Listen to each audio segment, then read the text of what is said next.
Ready to go? Okay. Good morning.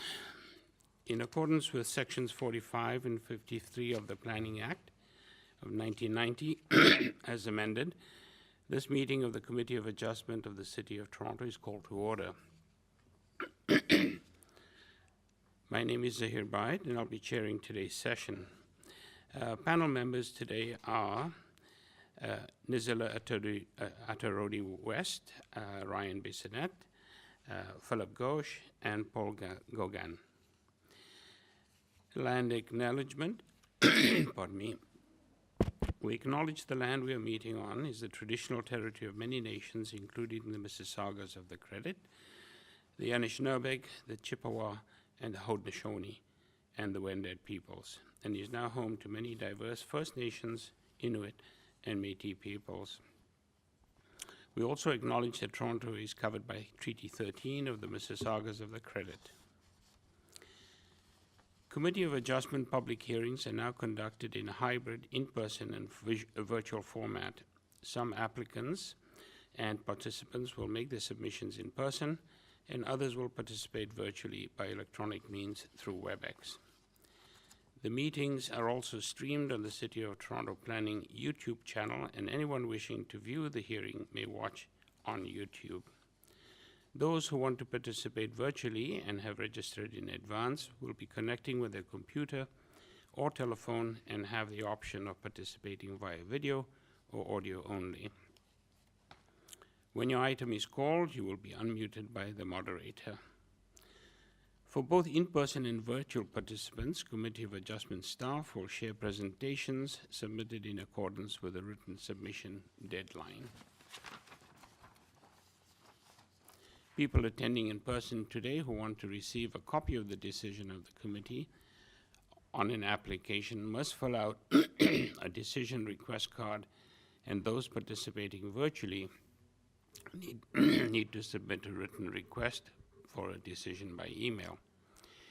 If you do not agree with the decision of the committee, you may be able to appeal the decision to the Toronto Local Appeal Body, or in some limited circumstances to the Ontario Land Tribunal. However, the provincial government amended the Planning Act and generally removed rights of third parties to appeal Committee of Adjustment decisions. Only the applicant, the Minister of Municipal Affairs and Housing, specified persons and public bodies are permitted to appeal decisions of the Committee of Adjustment. Appeal instructions are set out at the bottom of the decision of the committee.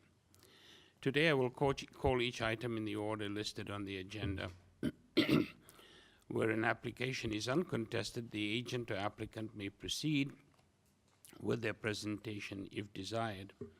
When the committee does not require presentation, applicants are to advise the chair should they wish to speak to the committee. The committee may ask questions and or take the matter into committee for a decision. Each speaker, including the applicant, will be given a maximum of 5 minutes to address the committee. I will comment when you are reaching the 5 minutes. Any presentation or other materials you wish to submit to the committee must have been emailed in advance of the hearing. Staff and committee members cannot accept materials at the hearing. When addressing the committee, please clearly state your name and address. Please remember to confine your remarks to the matters outlined in the application. The applicant or agent will proceed first and will make a presentation to the committee on the application. Then individuals either in support or opposed to the application will be invited to speak. Generally, we first call on speakers in the hearing room and then those participating through WebEx. Committee members may ask questions of each speaker after they have finished their presentation. When all speakers are finished, the applicant or agent has an opportunity to rebut only those issues that were raised by the speakers. This will mark the end of the discussion. The application will then be taken into committee for a decision. Are there any minutes of the last meeting that require, or previous meetings that require for adoption, Madam Deputy Secretary Treasurer? Good morning, Mr. Chair and panel members, and Happy New Year to everyone. Yes, minutes from November the 27th, minutes from December 4th, Panel B, and minutes from December 11th. Thank you. I wonder if I might have a motion for adoption. Thank you. Moved by Mr. Gogan, seconded by Mr. Bissonnette. All those in favor? Carried unanimously. Thank you. Are there any declarations of interest of panel or staff on the items in this time slot? I don't see any. Thank you. Madam Deputy Secretary Treasurer, have you received a request for deferrals? Through you, Mr. Chair, there are no files that require to be closed this morning. There was a request for deferral for item number 7. However, the applicant has worked out matters with urban forestry, and they're no longer requesting deferral of that file. Thank So you. at this time, no, there are no files for deferral this morning. Before we get to item number 1, I would just like to talk about the Canada Post labor disruption that occurred last year. Recent regulatory changes under the Planning Act to modernize public notice requirements, enable municipalities to provide alternative notice of public hearings for minor variance and consent applications. Many municipalities in the Greater Toronto Area and beyond have chosen to provide alternative forms of notice as an interim measure during the Canada Post labor disruption. The city has gone beyond what the regulations require. Some of the things we have done include posting on the City of Toronto website, posting links to the agendas and application information on our web pages, posting on city planning's social media channels, posting public hearing signs on the subject site, and publishing the agenda list in the Toronto Star. So for this hearing, all of these measures have been taken to provide proper notification. Thank you. And at this time, then we can move to item number 1. Perfect. Thank you very much. So item number 1, number 2, TECUMSETH Street. Purpose of the application to alter the development standards as approved under site-specific zoning bylaw 1336-2023 for the 33-story building A and 26-story building C mixed-use buildings by increasing the height, gross floor area, and maximum permitted projections of equipment and structures. Also to reduce the minimum required parking spaces, loading spaces, building setbacks, and separation distances. There will be a total of 1,224 residential dwelling units, including 28 residential affordable rental units on this lot. The committee had before it the following communications: copy of the minutes from the December 4th public hearing and the materials submitted for consideration, copy of plan of survey, site plan, floor plans, and elevations. We've also had reports, staff reports from the manager, right-of-way management, transportation services, advisory staff report from the project analyst, and that's Metrolinx. And I think that's it that we have at this point in time. Do we have the agent, Mr. Sean McGaffey, online? Even better, sir. Hey, good morning and Happy New Year. I apologize for not looking up and noticing you there. Thank you very much for being here. I'm not sure if colleagues would like a short presentation, but I think it might be useful. Sure, absolutely. So my name is Sean McGaffey. I'm Senior Associate with W&D Associates. I'm joined here by Mr. David Bronskill from Goodman's. And we have been engaged on this file now going back to 2015. So sometime, a very long iterative process to get this one through to construction. It was ultimately approved by the OLT as a settlement with City Council in 2020, February 2020. And it provided for a series of buildings on the subject site, along with a variety of public realm improvements in areas through the site that would basically connect from Tecumseh Street to Niagara Street through the site into the Stanley Park expansion to the west, as well as the connecting the West Toronto rail path along the southern boundary of the subject site.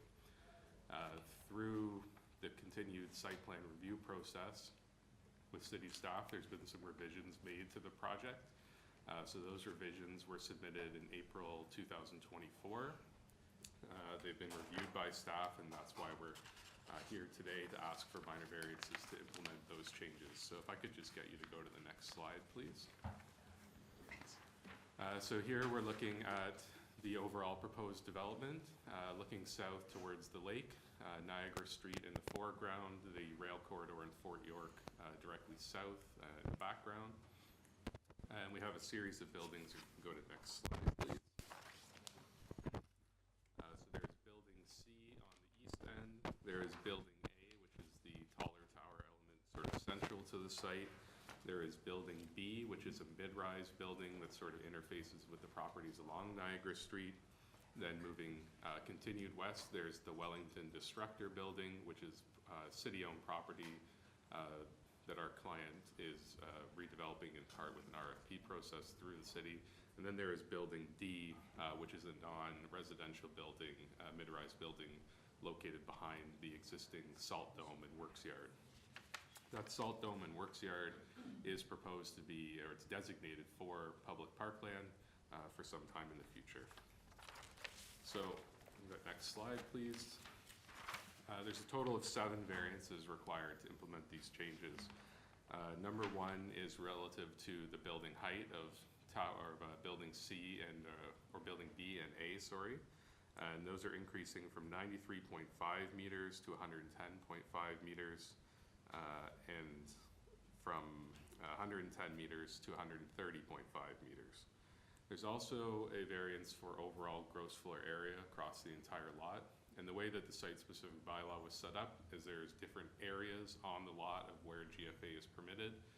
There is an overall GFA cap for the entire site, then there are area-specific GFA requirements within each area. So there is a variance to both the overall permitted GFA, which is going from 92,600 square meters to 97,150 square meters. And then 82,000 square meters within Area B will become 85,200 square meters in Area B. There are also parking variances being asked for to align with the council-adopted 89-2022 bylaw. And I think of note to the staff report that was submitted from transportation is that there is no, the site-specific bylaw as approved for this site does not require visitor parking. So there is a specific regulation that says visitor parking is not required, which is why we are seeking to only modify the resident parking rate here. There's also a site-specific bylaw requirement for non-residential spaces. We're again seeking to align that with 89-2022. And there are also variances 5 and 7, which are relative to the location of mechanical penthouse elements and tweaking some of those specific setbacks on diagram 8B, and generally moving the mechanical penthouses to the southeast, pulling them away to reduce the impact of the additional height. There's also a variance related to the loading spaces overall on the entire property. A number of loading spaces are required. Those are being blended and basically simplified into common loading areas that will serve all the buildings. And we have read the transportation staff report and can agree with the revised variance identified by them as part of the loading, however, not the visitor parking. And lastly, 2 variances, I know I'm cutting it close here, 2 variances on the next slide related to the Section 37 agreement, which is built into Schedule A of the site-specific bylaw. Those amendments to the Section 37 were approved by City Council on October 2024 and conditional on the minor variance approval here, so they need to be implemented through a minor variance. I'm out of time, so happy to answer any questions. Thank you so very much for a succinct presentation. Let me just ask my colleagues to see if there's anybody has any questions. Mr. Ghosh has some questions for you. So maybe let's start first with that last thing you mentioned on the transportation report. So you're good with the loading dock changes, which was going to be my question, so that's great. But not with the visitor parking recommendation. Maybe you can explain why? Yes, so, yes, we're okay with the loading change that's been noted, but not the visitor parking request. Just given that this project has gone through a lot of review already through the previous rezoning process and then the site plan review process without any visitor parking being required.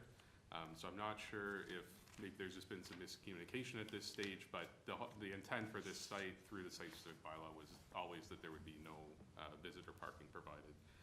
And that's been developed as part of the traffic management study that's been developed with the residents as recently as September 17th, 2024, when they hosted a community meeting with Deputy Mayor Malik.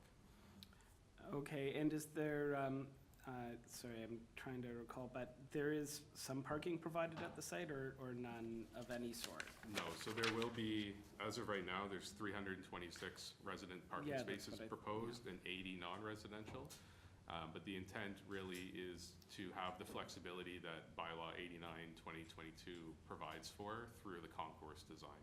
One of the interesting pieces about this project is that just given the way that the land sits, there's a high portion and a low portion, which provides an opportunity for a concourse level.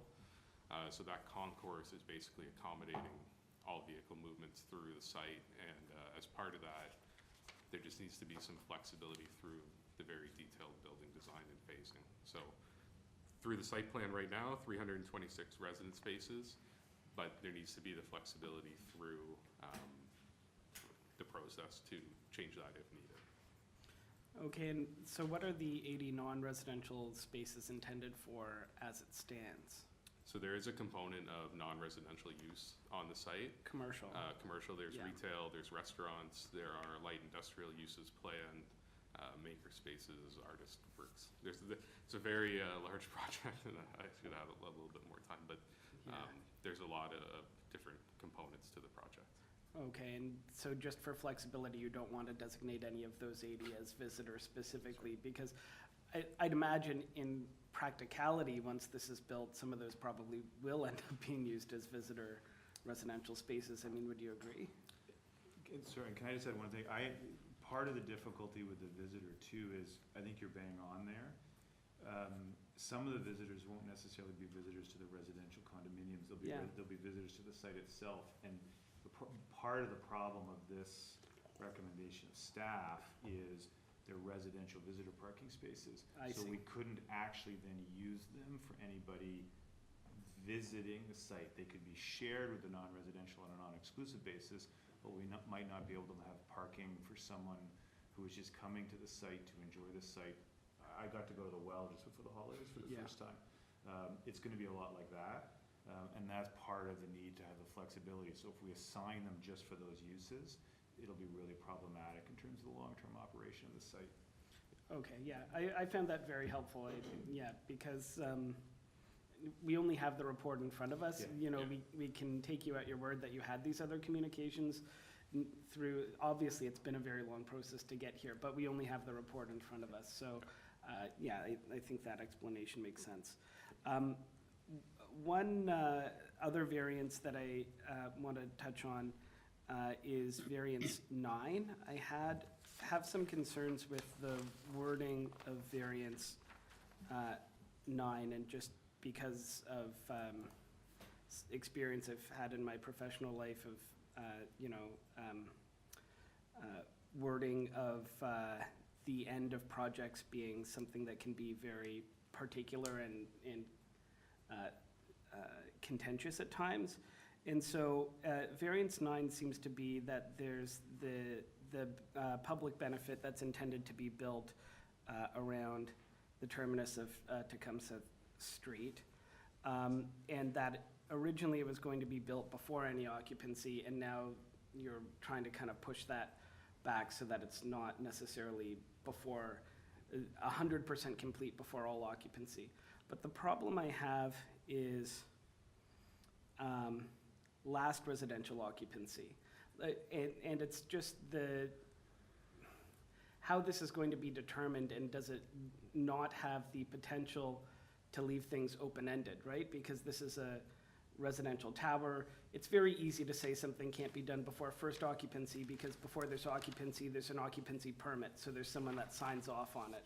And my issue is, what's the sign-off ability of before last residential occupancy? And just before I let you address it, one of the thoughts I had is maybe what was meant to be said here is before the last first occupancy, because I know there's multiple buildings. Yeah, I think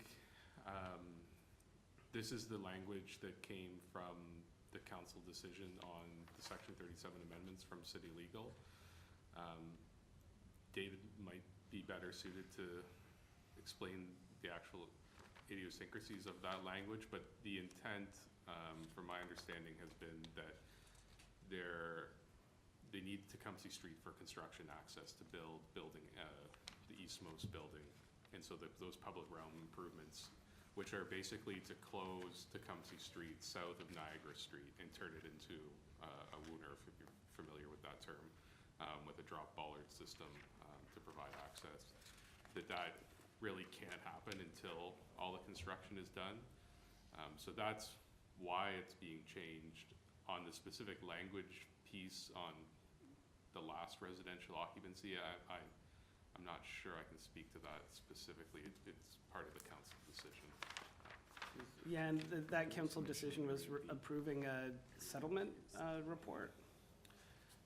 That comes from the October 9th council decision, so from 2024, to amend, basically, because the Section 37 agreement is included as Schedule A to the site-specific bylaw, that needs to be amended, but that also needs to be captured in the minor variances. So we're essentially amending Section 37 provisions through a minor variance process here. Yeah.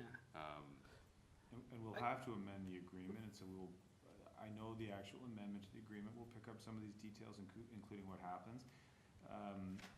If it's helpful, sorry to indulge with staff, but maybe the site plan, we've got the list of variances, and then right after that, there's a site plan. And Sean, correct me if I'm wrong, to the east of the incinerator is Area B. And so you pick up, it's Building A, Building B, Building C, end up being, I think, all part of Area B. So there's 3 buildings in there, and so the idea is first residential occupancy, you're gonna have to design and construct a portion, then you're gonna use for construction access, but then you've gotta complete it prior to the last residential occupancy, and so that would be the 3rd building. We could add, as just an example, where it says last residential occupancy, we could say last residential occupancy of a building, or to make it clear that the intent is it's the last building, that this has got to then be done before residential occupancy of that building, because it's not intended that it's one building and you do certain things prior to the first person coming in, and then you finish everything prior to the last person coming in, which would be really hard to enforce. This is intended to be residential occupancy permit of the first building, residential occupancy of the last building, and so we could even change it. I know city council may not like this. We could even change it to be completed prior to residential occupancy of the last building for the land. That's actually exactly what I thought, yeah. And just because, like, in my professional life, I'm a litigation lawyer, and that has dealt with exactly this type of. I just don't want it to be that someone later comes along and argues that it was meant to be something that it wasn't meant to be. Being that with a rental building, you know, there's one unit that never gets occupied, and then suddenly the work never gets done. And so that's fair. So that we'd be open to that.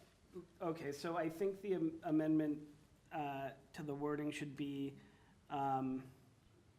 We may want to keep it might be completed prior to the first residential occupancy of the last building constructed on the site. Yeah.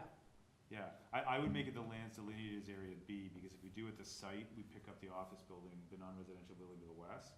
So it's supposed to be the buildings for the lands delineated as Area B, those 3 buildings. So I would just make it the first residential occupancy of the last building for the lands delineated as Area B. I think that makes sense. Can staff maybe mark that up just so that we know that we're all on the same page as to what the amendment would be.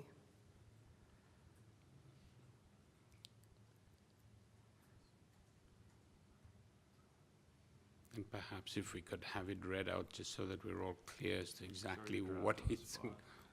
what is being amended.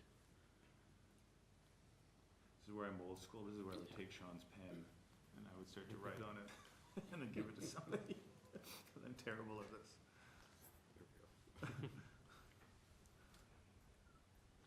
Track changes drives me bonkers.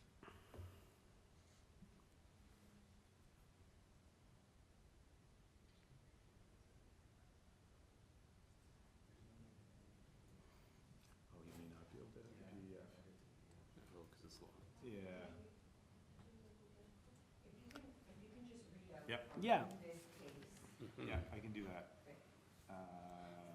So it'd be, sorry, let me make sure, I'm reading from the waiver, so let me just go back to this. Yeah, thing. sure. Sorry, 1 sec. So it's 9, so it's prior to the first residential occupancy for building on the lands delineated as Area B as shown in diagram 7 of bylaw 1336-2023 OLT. The owner shall design and construct at its own cost and expense a portion of the public realm improvements above the base condition, with the remaining portion being completed prior to the first residential occupancy of the last building for the lands delineated as Area B on diagram 7, et cetera, et cetera.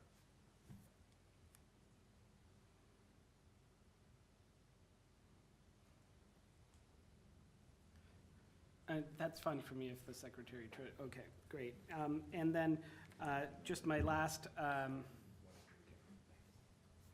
my last question just is that I know 300 units were added, and I think that additional density makes sense from a planning perspective, but I do like to be mindful in terms of desirability of a development, the life of the occupants, and one of the issues there is elevator servicing, and I'm wondering if you can talk me through the degree to which that was considered in adding 300 units, but it doesn't look like any new elevators. I think it's definitely always considered. I think the intent of these projects is to be long-term hold rental. So definitely would have appropriate elevator service. I know they would be working with an elevator consultant to determine that either through a floor call system or a high-speed system. I don't have specifics on those reports that have been done, but I know as part of any project these days that is a very top of mind issue. And part of the increase in the units and density is that this is now trying to go through the open door program. So as part of the original Section 37 agreement, it had secured 26 affordable dwelling units on the site, or a $6 million cash in lieu payment. And as part of this minor variance and the previous council approval, what the owner is looking to do is waive the right to the cash in lieu payment for affordable housing, secure the units on site as the 26, add 2 units secured as part of this approval process, and then overall working with the city's program through the SPA is add another 83 affordable housing units. So there'd be a total of 111. Those details for the additional 83 are still being worked out and negotiated through the process, but this minor variance would result in basically them waiving the right to the cash in lieu payment to provide it on site plus 2 units. Okay, thanks. Thank you, Mr. Ghost. That was very, very helpful, I must say. I hadn't thought of it, and so I'm very glad that you have picked it up and looked at it. Just a quick question. Would staff have correctly, you've got the wording all established. Fantastic. Are there any other questions that we may have? None? So perhaps we can take it into committee, and I'll look for Sorry, through Oh, you, sorry. Mr. Chair, before you do that, I'm gonna ask staff just to post or present the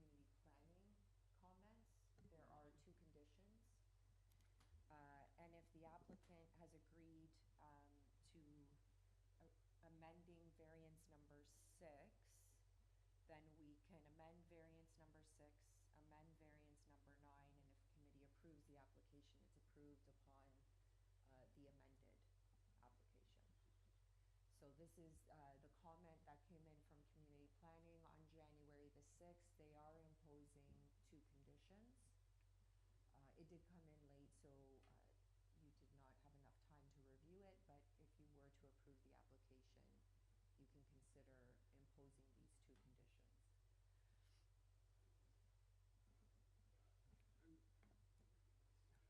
I'm not sure if the applicant has seen the community planning conditions.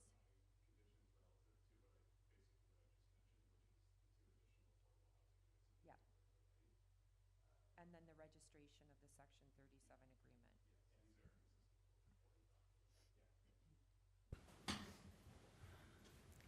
And so they're not, they're all A-okay, yeah, great. All good. Thank you.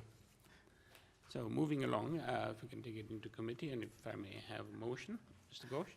Yeah, so I hope I didn't give the impression by my questioning that I'm not in favor of this. I think it's actually a very good development. I just wanted to make sure that we work through those issues. I was satisfied about the parking, that it does make sense to go against transportation's view about the parking. Based on that, the Open Doors program, the affordable housing in this location, it's right downtown. It's a great spot to densify with all of these uses, and we should be finding ways to support it by, for those reasons, I would move to approve it as amended, subject to the planning conditions. And not the transportation conditions. right? Well, the That's the one we transportation was a dealt with. recommendation A to amend recommendation. 2 of them, and so as amended, incorporating transportation's condition for variance 6, but not for variance 3. Thank you. Do we have a second, Mr. Bissonnette? All those in favor? Mr. McCaffey, I have your approval. Thank you. Mr. Chair, can I do one indulgence and embarrass you? Please. So we started this, we said 9 years ago. This is the first project at which he was qualified to provide these evidence in the area plan in front of the Ontario Municipal Court, and he's here now, delivering it to the end. Congratulations. Well done. Well done. Well done. Patience pays off. Take care.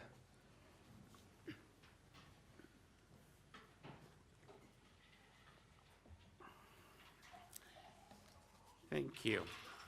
And now moving on to item number 2. 247 Yonge Street. Purpose of the application is to permit a place of amusement, an arcade, use on this subject lot. The committee had before it the following communications: copy of the minutes of the December 4th, 2024 public hearing, and the material submitted for consideration, copy of plan of survey, site plan, floor plans, and elevations. Through you, Mr. Chair, we do have the agent online, no registered speakers for this item. Thank you. Am I speaking to, and I'm going to try and pronounce your name, if I, please correct me if I get it wrong, which I probably will. Is this Ravi Doifode or Doipode?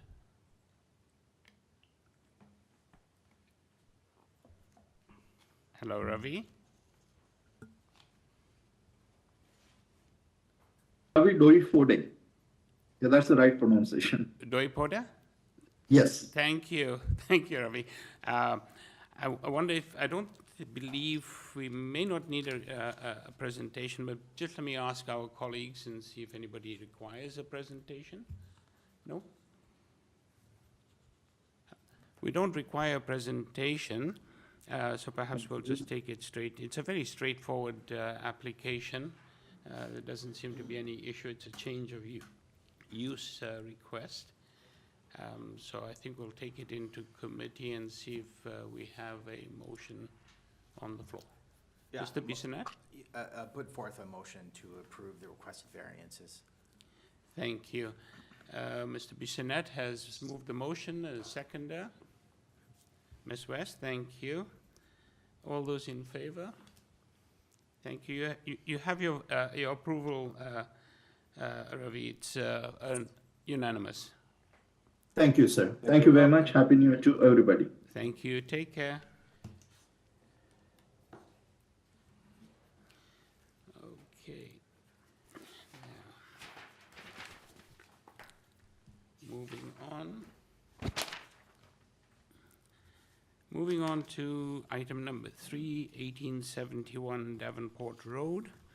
Purpose of the application: to alter the existing one-story building by constructing complete second, third, and fourth-story additions and a rear fourth-story terrace. This building will be converted into a mixed-use building for a total of 10 residential dwelling units and retail uses on this lot. The committee had before it the following communication: copy of the minutes from the December 4th, 2024 public hearing and the materials submitted for consideration. Copy of plan of survey, site plan, floor plans, and elevations. And we've had reports from Transportation Engineering, Coordinated Development, Transportation Services, and a staff report from the project analyst, third-party projects review, that's Metrolinx. Through you, Mr. Chair, we do have the agent online, no registered speakers for this item. Thank you. Is Mr. Valencia, are you there? Yes, sir. Good morning. Good morning, Mr. Chair. Thank you. Again, I think this is a fairly straightforward application. I don't believe we may not need a presentation. Let me just ask my colleagues. Anybody for a presentation? No. Nobody requires a presentation. Perhaps I'll take it. Is there anything you need to add before we take it into committee? I prepared a presentation just to address like Metrolinx and community planning, which everything has been addressed. If you want me to present it, I can. If you guys feel that there's no need, then we can go straight to the committee. We've got one person, one colleague who would like a brief presentation, Yeah. please. Thank you. Absolutely, no problem. So first up, can you hear me correctly? Is the audio Perfectly, okay? thank you. Okay, thank you. So my name is Enrique Valencia of Valencia Enterprises, Inc. I'm the agent for the property owner of 1871 Davenport Road. The purpose of our application is to approve the variances for our 4-story multi-unit residential building. And the variances are as follows, as what you've seen on screen, which is the permitted maximum FSI, the minimum number of parking, the accessible parking, the maximum height, and the penetration of the angular plane located in the rear. For context, we'd like to share that we've been performing our due diligence since the beginning of 2004, before the building was even purchased by my clients. This particular block of Davenport has remained intact since at least 2007. No proposed developments were formally constructed. There have been some proposals that have gone through, but have either been stuck through site plan approval, and I think there's one on the west corner that is currently going through site plan approval for 5 stories, or 9 stories. And history will show that this particular block has been a bit of a cornerstone for the community in the neighborhood. Our building used to be a community center for the Hindu culture, which ended up closing in 2012. Since then, the block has been slowly deteriorating to the current state of either vandalized buildings, aged facades, and vacant storefronts. My client's intention is to enhance urban living, housing availability, all while being able to provide modern amenities. Thus far, we have spoken to Doris Ho, a city planner that's well-versed in the neighborhood. We showed her a conceptual plan before even purchasing the building. It was received very well. The local MP's office was also they received the application as well. Since applying for minor variances, we did reach out to both neighbors. While 1875's owner was unreachable, even through the rental tenants, our team did have a very good response from the new owner at 1867, who just recently purchased the building and has very similar intentions to our project. Community planning's concerns were addressed, and as discussed with their team, if the application is approved, it would be with the condition of frosted/privacy windows on the east side of the building, looking towards 1867. There was a request for reducing the overall height of the building by 600 millimeters. However, it would either create a new variance because I would take it from the commercial height. And well, we wanted to try to get as much of an as of right building as we could, try to limit the variances that we were requesting. We did reach out to Metrolinx as well. In layman's terms, they leave the condition that they're stating subject to the committee's decision, whether or not you guys will enforce it. Now for the variances, I categorize them into three groups: parking, density, and height.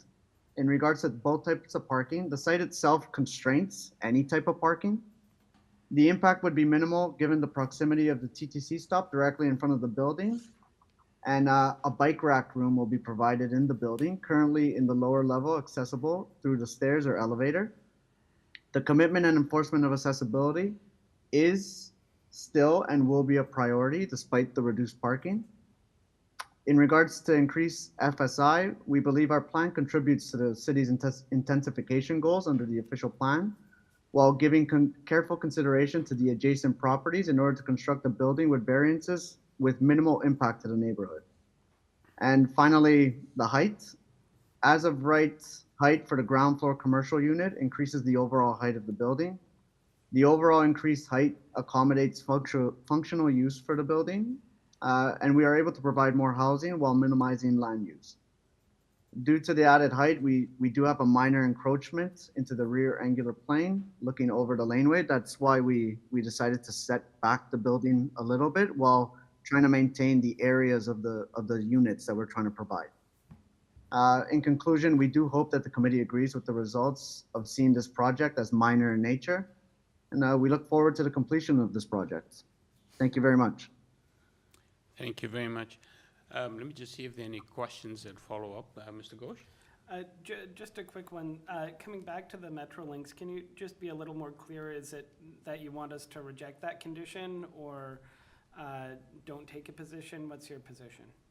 Well, I went over it with Jenna Auger from Metrolinx.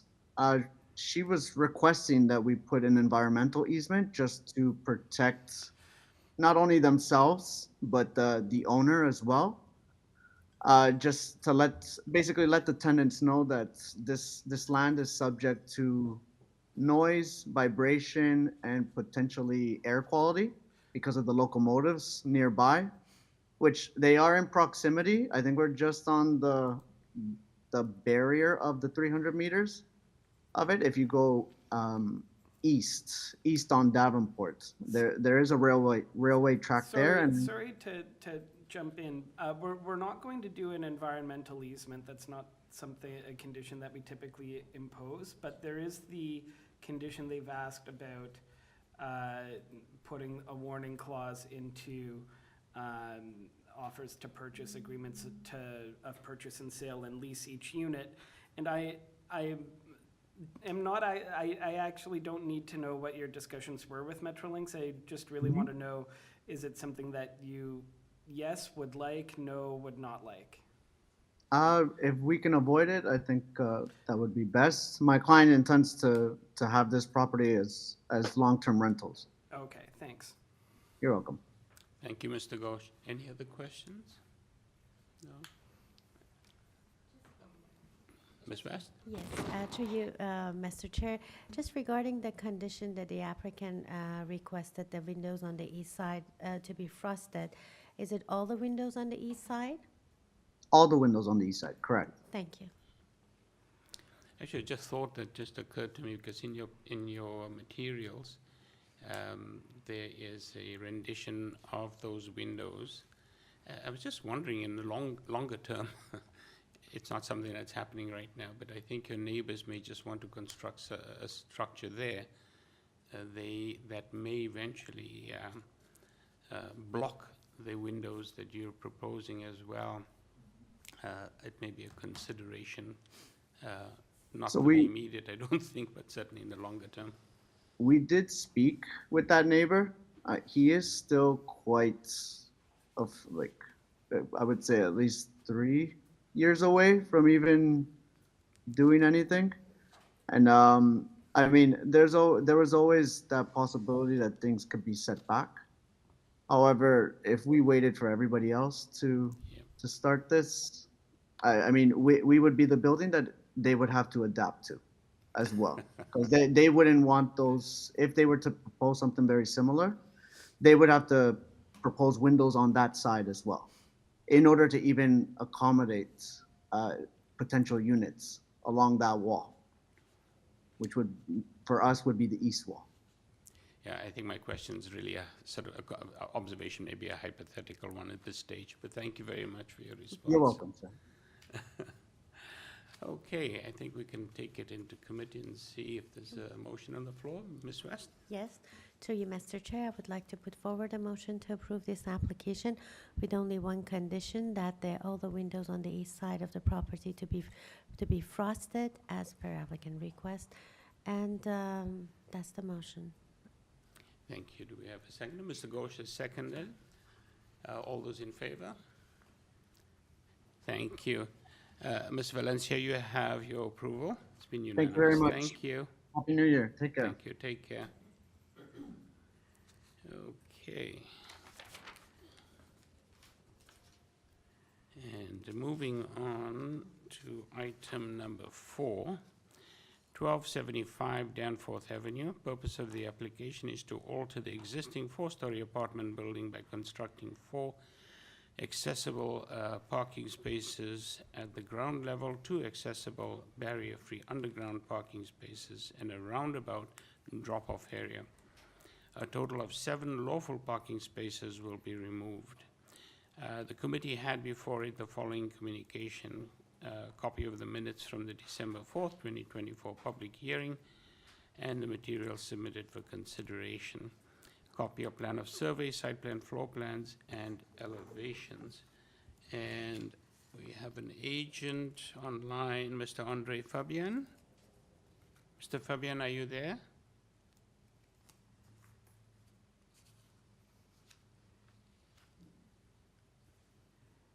Mr. Fabian, are you there?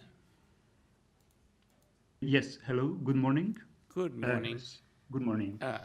I hope I pronounce it correctly, not as Fabian as opposed to Fabian. No, that's perfect. Fabian is fine. Thank you. Thank you. Let me just see if my colleagues have any questions for you or a presentation request. I doubt it, but let me find out. Any request for presentation? No. It's a fairly straightforward application. This is Toronto Community Housing Corporation project, the owner. Let me see if we can take it into committee and see what the outcome is. Anybody for a motion? Thank you, Mr. Ghosh. Yeah, I'll put this right to a motion. I think it's obviously minor, desirable, and appropriate to make these changes to make the building even more accessible, and for those reasons, I would move to approve it. Thank you. And Ms. West has seconded that. All those in favor? Thank you. You have your approval. It's a unanimous vote. Thank you. Thank you very much. Welcome.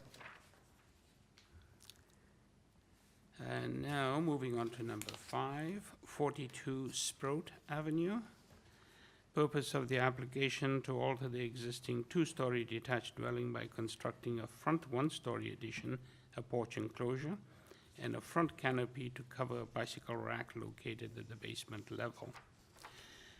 The committee had before it the following communication: a copy of the minutes from the December 4th public hearing and the materials submitted for consideration. A copy of plan of survey, site plan, floor plans, and elevations. We also have a report from Urban Forestry.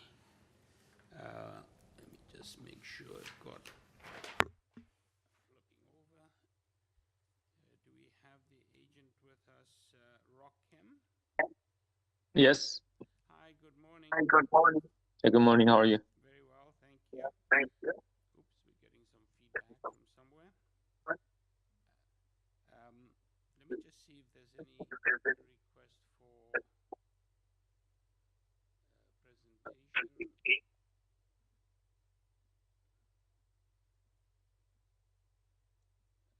Anybody for a presentation? Any questions? Ms. West has a question. To you, Mr. Chair, question. I would like explanation regarding variance number 4. Did you get that, Mr. Rock? Yeah, variance number 4, front yard landscape setback. Actually, we are trying to make the existing porch to make enclosed and then front bicycle rack with the roof cover addition. It's part of the committee too. The roof rack is very the front yard setback is very close to the property line, so that has an issue with the bicycle rack size is issue with the front yard that landscape area. Thank you. Any other questions? No. I just wanted to clarify, I suppose related to variance number 4, that it's a very small area of landscaping to begin with. The existing would be presumably pretty close to 23.23%.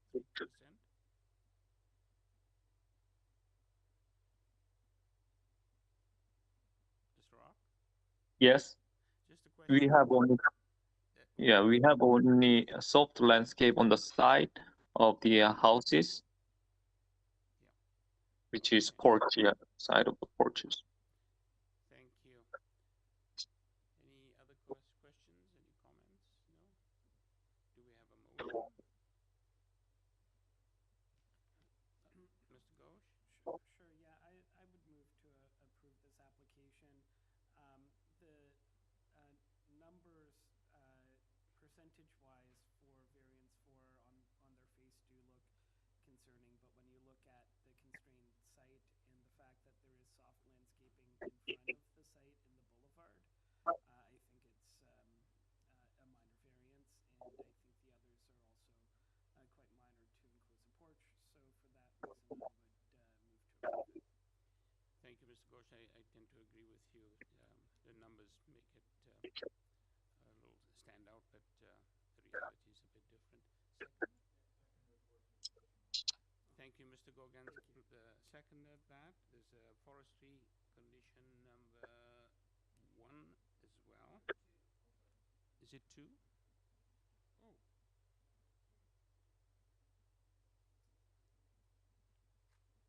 I thought it was 1 as well. Maybe we just need to check that.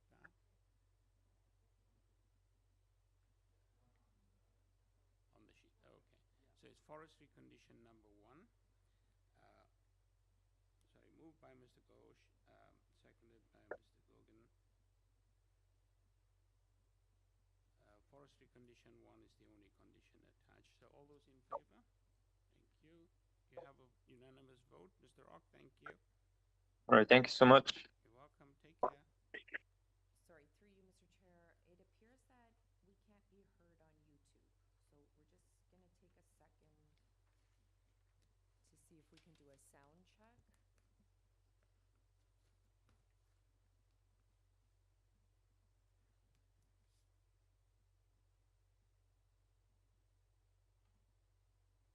So just doing a sound check, testing 1, 2, 3.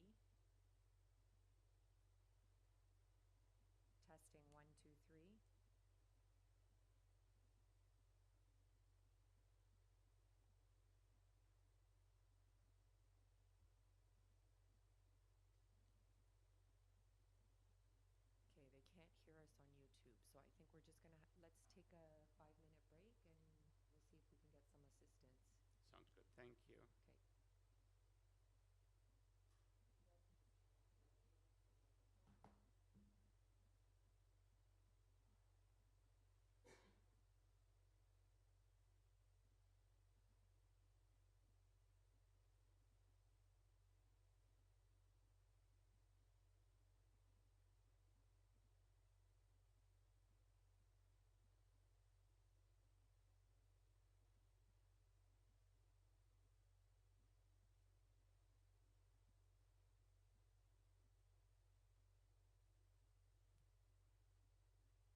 it's really low now.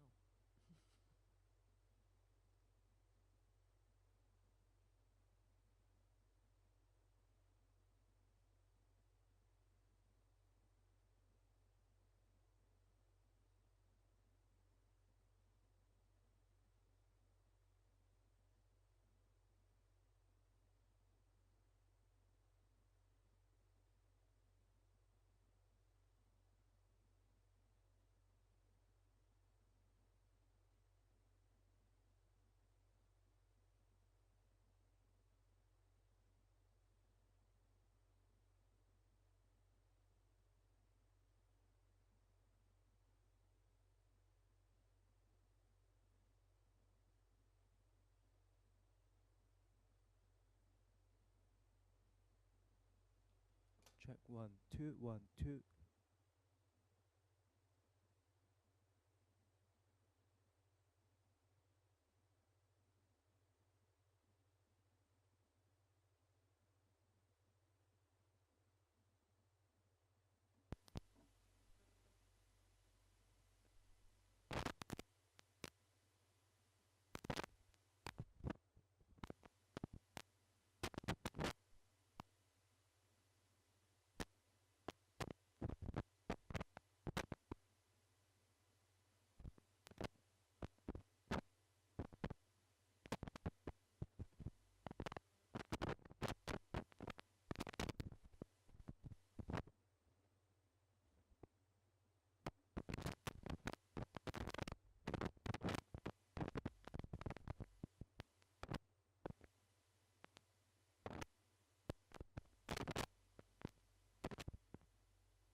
Testing, testing. Okay.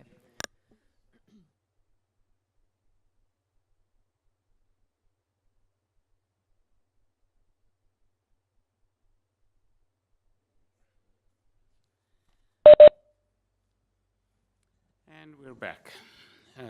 Is your microphone on? Sorry. Yes, it is. Yes, okay. Thank you. We're at item number 6. Item number 6 is 31 Mackenzie Avenue. Purpose of the application: to alter the existing 3-story detached dwelling by constructing a rear second-story deck. The committee had before it the following communication: copy of the minutes of the December 4th, 2024 public hearing and the materials submitted for consideration. Copy of plan of survey, revised site plan, floor plans, and elevations. We've got staff reports from community planning and ravine and natural features protection, forestry. We also have opposition correspondence from Thomas Beithove, 27 Mackenzie Avenue, and Michael Dambrot and Mimi Singh at 29 Mackenzie Avenue, received on January the 6th. Through you, Mr. Chair, we do have the agent online as well as one registered speaker in opposition.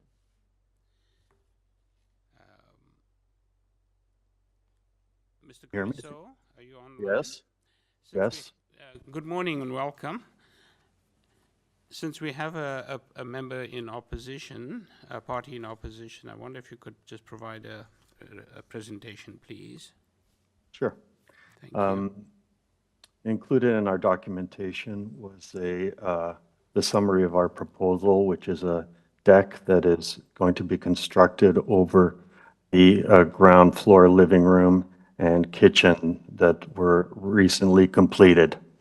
Prior to the current renovation, my client enjoyed a deck that spanned the entire width of the ground floor. This space is now occupied by a kitchen and living room. A new deck was added at this time, which is smaller and was located as far away from number 29 as is practical to address any privacy concerns that might come up. Our client recognized the opportunity to have a second floor deck during construction, which would allow their family to enjoy more outdoor sunlight in an otherwise heavily treed and shaded lot. We went to planning with a deck that covered the entire roof of the second floor, and they came back with privacy concerns. So we amended the plan and brought the deck back in from the perimeter on the sides and the rear, and enlarged the side screening elements to address these. This includes moving the rear edge of the deck 5'8" or 1.7 meters from the face of the projecting pop-out. We are also aware that these screening elements would shade the side of number 29 and have included translucent panels at the top of the guard to allow diffused light to pass through. We believe there's more privacy between the rear yards and the proposed second floor deck than was previously had with the old ground floor deck. I think that addresses some of the concerns brought up by the opposition. I also want to recognize that planning wants any approval tied to plans, and this is acceptable to us. Thank you very much. Thank you. I wonder if we might now be able to go to Michael Dambrot, who was in opposition.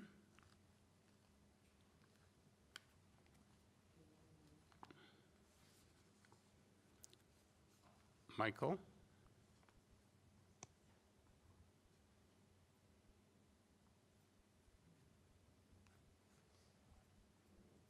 I'm here. I'm sorry. Can you hear me? Yes, perfectly. Thank you very much. I wonder if you might give us your perspective. Yes, thank you. Good morning, Mr. Chair and members of the committee. My name is Michael Dambrot, and my wife, Mimi Singh, and I are the joint owners of 29 Mackenzie, immediately to the west of 31. And we have presented a detailed submission in writing explaining why we oppose the request, and I will only have time to briefly summarize one of our principal arguments today. But overall, we say that the applicant has failed to satisfy the burden of proof that rests on him to show that each of the four prerequisites in 45(1) of the Planning Act has been met. Our most important argument is that the variance is not minor for several reasons, which I suggest should be viewed cumulatively.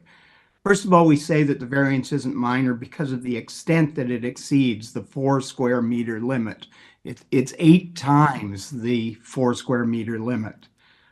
Next, I'm not sure how this works, but if I can ask the moderator to put up pages 12 and 13 of our submission. Is that possible? We'll just check. Hold on one moment. Thank you.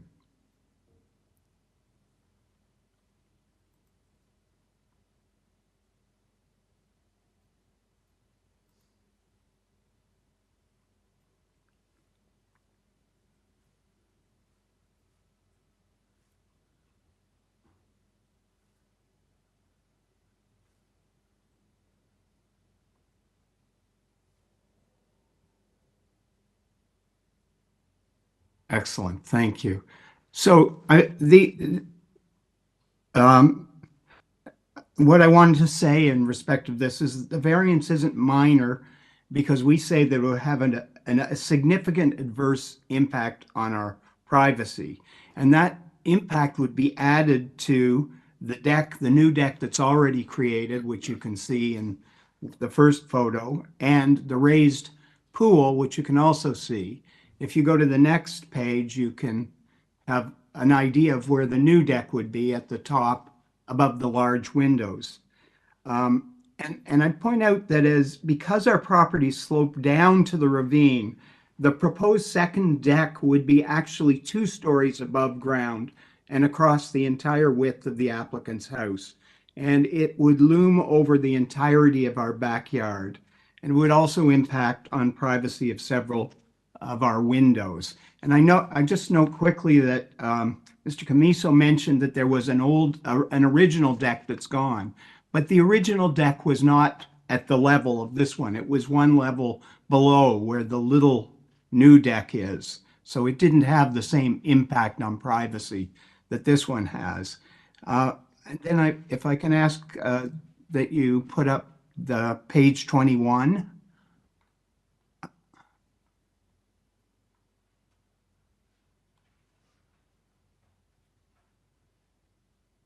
So I just wanted to show, I've shown this in several photos, but we acknowledge we have no right to complete privacy. We live in the city, but planning tribunals have often granted relief to neighbors facing the loss of privacy from oversized upper story decks that loom over the entirety of their property. And here you see how even as the property slopes down to the ravine, that deck still looms over us.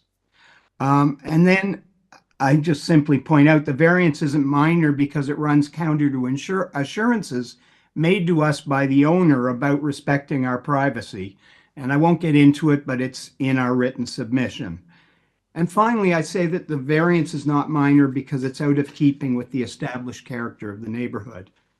In correspondence, Mr. Camiso says that several of the adjacent homes have similar elevated platforms at the rear, and he's filed 2 photographs to support that, but I would suggest that, in fact, that's not the case.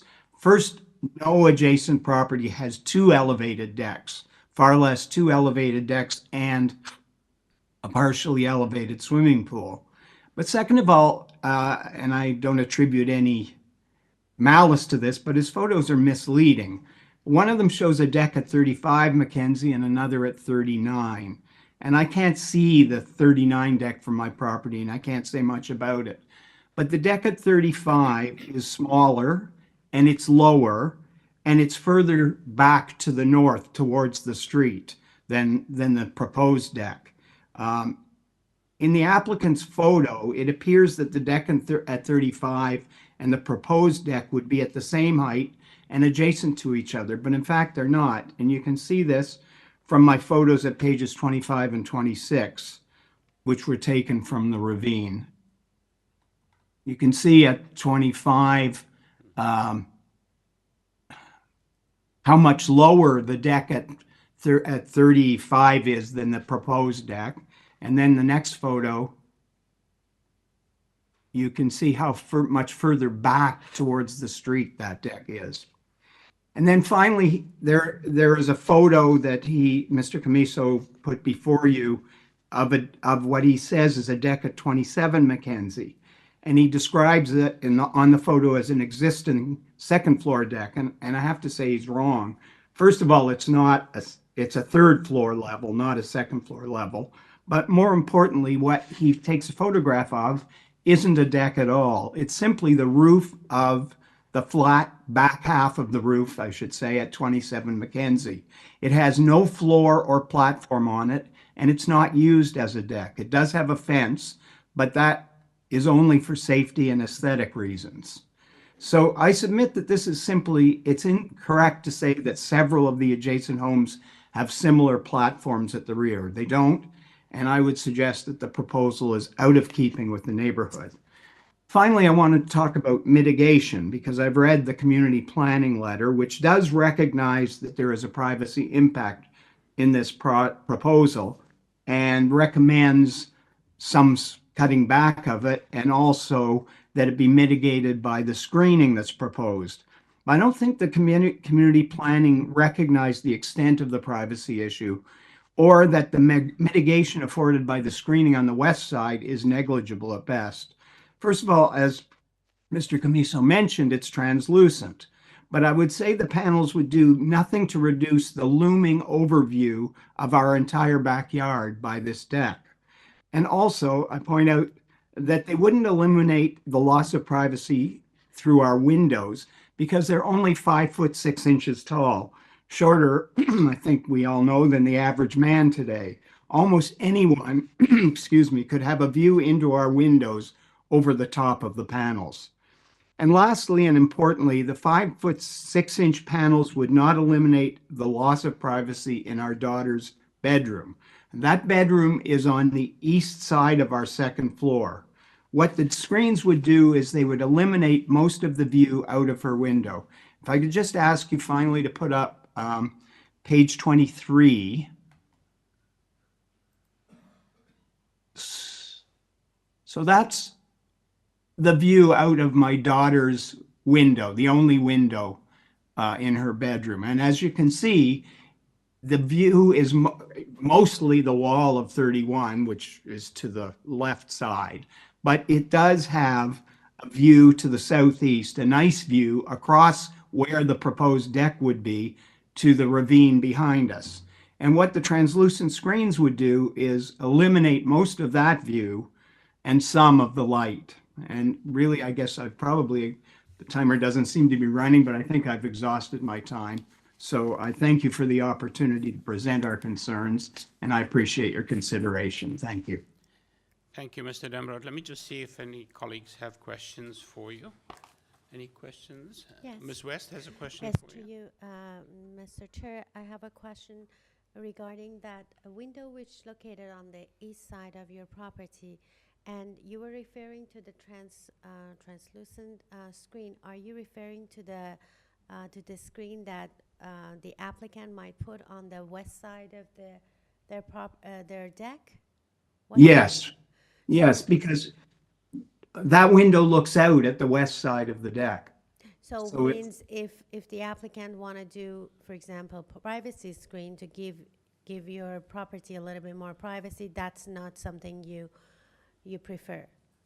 Well, let me put it this way. If he gets approval for the deck, I certainly would want the screens, but I don't think they're very effective, and I don't think they're and I think particularly with respect to that bedroom, they're kind of counterproductive. But overall, if we had to have the whole deck that they're proposing, yes, I would rather have the screens than not have them.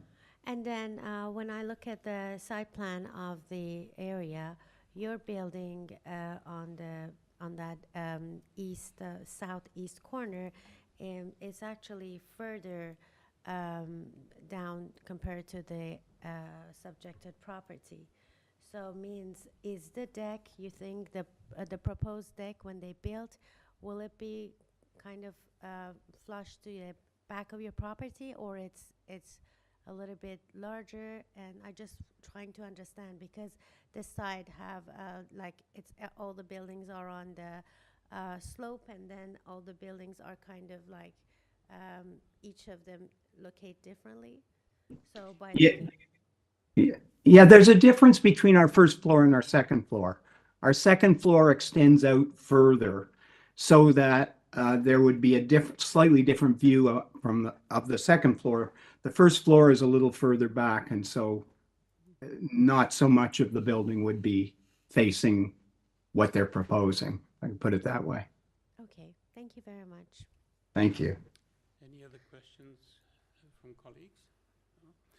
I just do have one question. I was just looking at the photograph that the agent submitted, and it's a photograph that shows the side of your home, and I forget which direction it is, whether it's east or west. I suspect the east side, but it also shows a building beyond yours that seems to have a deck on the top. Is that your neighbor on the other side? That seems to have a deck on the top. 27. 39 Mackenzie or 27 Mackenzie? 27. I think it's 27. Existing third floor deck at 39 Mackenzie, I see. 39. Existing second floor deck at 35 Mackenzie. I think it might be the other photograph looking the other way. Yeah, that one. That's the photograph. 27. Yeah. So That's the one I was explaining is not a deck at all. it's not a deck. It's No, it's a roof. It's just a roof it's, first of all, it says second floor. It's actually at the third floor. Right. And it's got a a fence around it, which presumably for decoration purposes and maybe safety, but it's not a deck. It's not used as a deck. It doesn't have a platform. It doesn't have a floor. It's just not a deck. Okay, thank you so much. Let me just go back to the agent and have the agent respond to you.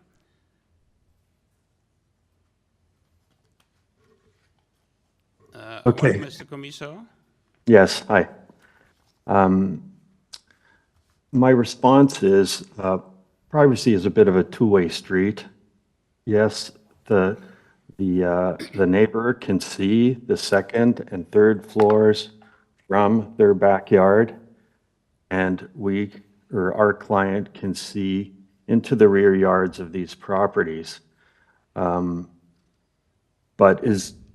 in our past experience with second and third floor decks, we've always provided screening, and it's a well-accepted practice throughout the city that screening along the sides of elevated platforms is desirable for both privacy and for both parties, for the people who occupy the deck and also people in adjacent properties. There is precedent in the neighborhood of elevated decks, which you can see in my photographs. And in conclusion, I think this elevated deck is minor. The variance would be minor, principally because it still rests below the main roof line of the home. So what would be the difference between my client standing on the top of this roof deck looking to his rear yard or standing in his living room looking into the rear yard? There really is not that much of significant difference. And in fact, the edge of the roof will obscure a good part of any occupants on this elevated platform, in our opinion. Thank you very much. Let me just see if my... Yes, one more question. Thank you. Ms. Westers has a question for Yes, you. to you, Mr. Chair. Just a question regarding the proposed deck. Is the proposed deck, when you add it to your building, will pass the building on the west side, the 29 Mackenzie Avenue? Will the proposed one It's basically in line with 29. in line? Okay. Yeah. Thank you. Thank you very much. Are there any other questions? We'll take it into committee and see where this goes. Colleagues, any observations, any thoughts, any motion to approve or not approve? Or thank you. I appreciate the neighbors' feedback. I also appreciate that you're right. Views are a complicated thing but I do find myself, for consideration for me, is that the allowable amount of platform area by zoning is 4 meters, and this is 32 square meters, is considerable. I'm sure there are examples of neighbors that have above 4 meters as well. But I do find the 32 square meters quite a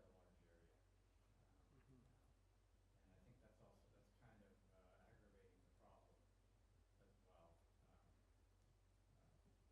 And I think that's kind of aggravating the problem as well. I'm not so worried about the elevation change between the second story and the actual elevation of the deck, because it looks like it's more of a construction issue than an intent issue.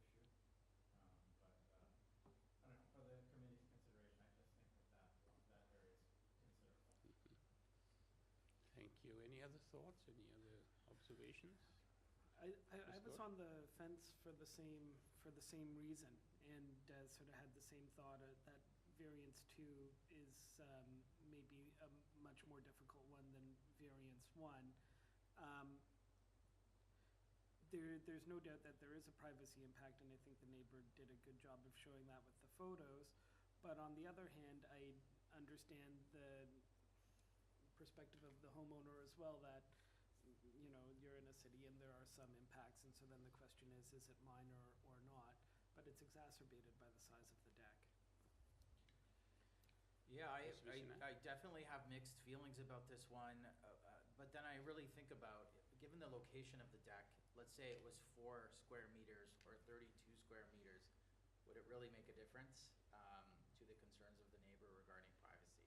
I'm not sure. If you had a 4-meter square deck, you still have room to, enjoy that space if you're the homeowner. I don't think the increase in size is going to mean that they're, increasing the amount of people or noise up there. I mean, that's my humble opinion. I definitely have mixed emotions. The size does seem quite aggressive, but then if you think about use, really, I don't know if the size changes the use. Thank you. Ms. West? Yes, through you, Mr. Chair. I believe since the proposed deck is aligned with the end of the property on the west side, then it will have less impact. And I think that the depth of this property, this is a very long property, and on the other hand, you can see some green, open space, so it's not like facing to another building on the back. The view on the back is open, and then on the west there is a big apartment building. So I think that it doesn't, it definitely affect the building on the west side, but it won't impact anything on the back or east. But also because of the way that all those properties are located, and it's on slope, so somehow it have less impact, I guess. So I have no concern about the size of the balcony. For my part, I find, I think the neighbor in opposition makes a compelling argument that they perhaps one that I'm not even sure if a deck of the size is necessary, but it is substantial, and I think just the sheer size of it, and would be a second deck. It's not just the only deck, because this is a second deck. So I'm not too sure about the merits of this particular deck, although I see the need from the agent's perspective, the owner's perspective, that they want to maximize the use of the space that they have. So I'll look for a motion to move this one forward. I can put forward. Ms. West? Yes. To you, Mr. Chair, based on the comment I provided, and also I want to add one more thing, is that the apartment building, the Kensington Apartment Limited, which is located on the west side of the this property, all those windows will look into those backyards on the east side. So therefore, having a larger deck will not really, I think it's not, the size of deck is not minor, based on the location and the size, and based on because it will be aligned with the building on the west side. Therefore, and then on the drawings that provided, the applicant already put privacy screen, and staff also, city staff also supported. Therefore, I would like to put forward a motion to approve this application, subjected to the condition that city staff mentioned on the report dated December 30th, that the owner shall construct the proposed deck substantially in accordance with drawing number A005, site plan A302 east elevation, A303 south elevation, and A304 west elevation, received by the committee on December 3rd of 2024. And that is my motion. Thank you. Do we have a seconder for this motion?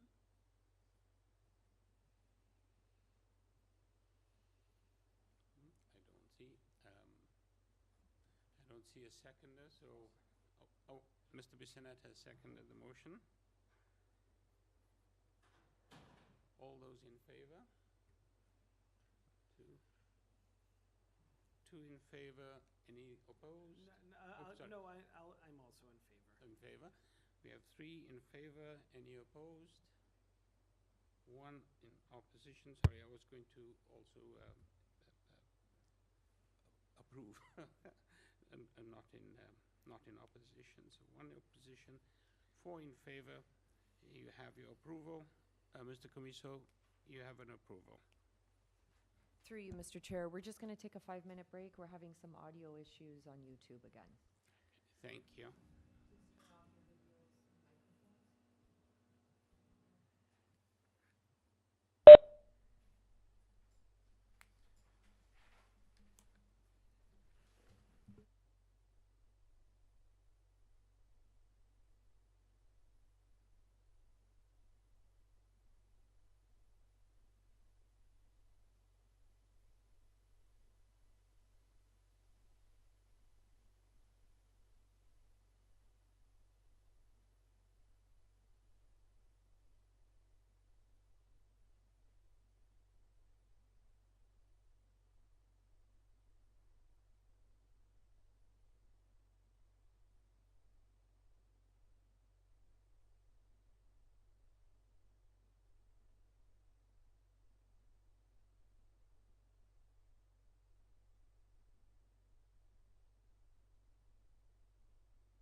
Through you, Mr. Chair, maybe we'll do a test to see if we can hear.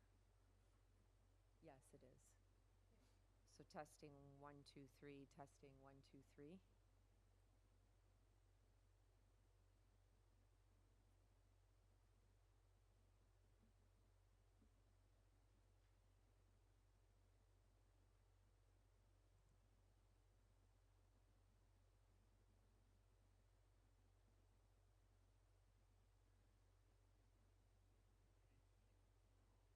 Okay, testing 1, 2, 3. Testing 1, 2, 3.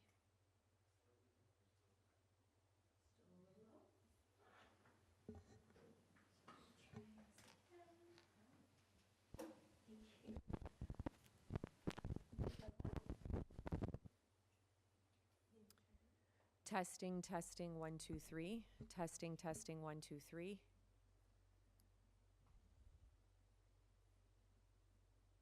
Testing, testing, 1, 2, 3.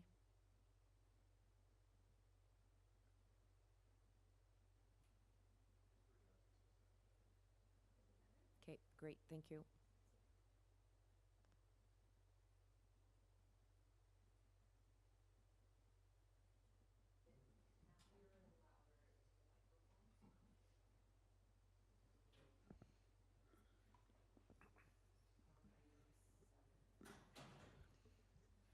Thank you. And we're back with item number 7. Item number 7 is number 12, Walmsley Boulevard. The purpose of the application is to construct a new 2-story detached dwelling with an integral garage, a front porch and stairs, a rear ground floor deck and staircase, and a rear basement walkout. The committee had before it the following communication: copy of the minutes from the December 4th, 2024 public hearing and the materials submitted for consideration. Copy of plan of survey, site plan, floor plans and elevations. Revised site plan, floor plans and elevations received on December 31st, 2024. A red line public notice received January the 2nd, 2025. Elevation comparison with approved elevations in decision number A 1521/21 TEY received December 31st, 2024. Covering letter from Mehran Hydri agent received on January the 3rd, 2025. We've also had staff reports from urban forestry. And I Through think you, Mr. that's Chair, it. we do have the agent online, no registered speakers for this item. Thank you. Agent, are you there, Mehran Hydri? Yeah, good morning and Happy New Year, Mr. Chairman, member of the committee. My name is Mehran Haydari from PMP Design Group. Thank you so very much. We don't have anybody in opposition, so let me just see if my colleagues would like a presentation at all. If not, we can move on. Anybody for a presentation? Through you, Mr. Chair, I believe that the applicant may be making some revisions. I believe so. This is a red line. So they may want to speak to those. Mr. Hydri, I wonder if you could just take us through any changes that you will be making to any of the variances. Yes, Mr. Chairman, variance number 1, we are changing 2.01 to 1.62 meter. And variance number 3, we are changing from 2.16 to 1.77 meter. Sorry, if you could just take me through that again. Variance number 1, you're changing from 2.01 okay to 1.62. 1.62. Okay. And variance number 3, you said? Yeah, changing from 2.16 to 1.77. 1.77. Thank you. Are those the only 2 changes? Yes. Thank you very much. Okay. And through you, Mr. Chair, I'm just going to ask the presenter to present in the very late materials. There's correspondence from urban forestry. And perhaps the applicant can speak to this. There have been discussions about these revisions, and urban forestry has no further concerns and would still be imposing conditions number 1 and 2. Yeah, the urban forest has concern about the depth variance, and the reason is about the number 3 on the back, and based on the corresponding that we have the urban forestry, and we mentioned on arborists mentioned that we can push back the foundation farther than the 3 rules, and based on this the recommendation by our arborists, the staff, the urban forestry staff accept to get these changes after committee of adjustment, and we can proceed the committee adjustment for their satisfaction. understand. Sorry. Please go ahead. Yeah, so what I said, so basement going to be shorter, and the second floor and the main floor going to be cantilever. And in this case, the foundation wall doesn't affect the roots of the tree in satisfaction of the urban forestry. And urban forestry accept to proceed the application and remove the denial request on the application in this morning email that we received. And that would apply to the denial of variance number 4. Variance number, hold on please. Yes, variance number 4 about the depth, yes. Yeah. Okay, thank you so much. Anything else, Mr. Chairman? No, just the reason that this is approved application and before, and if you see the comparison elevation, the new client, the new owner decided to have the classic design. So this is why we changed the drawing and submitted the new package with the committee of adjustment. Thank you very much. Let me just You're see if welcome. my colleagues have any questions for you, any comments?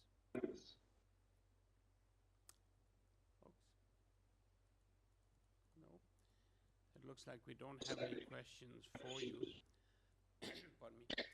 So perhaps we'll just take it into committee and see what the outcome is. Colleagues, do we have any discussion? Motion perhaps?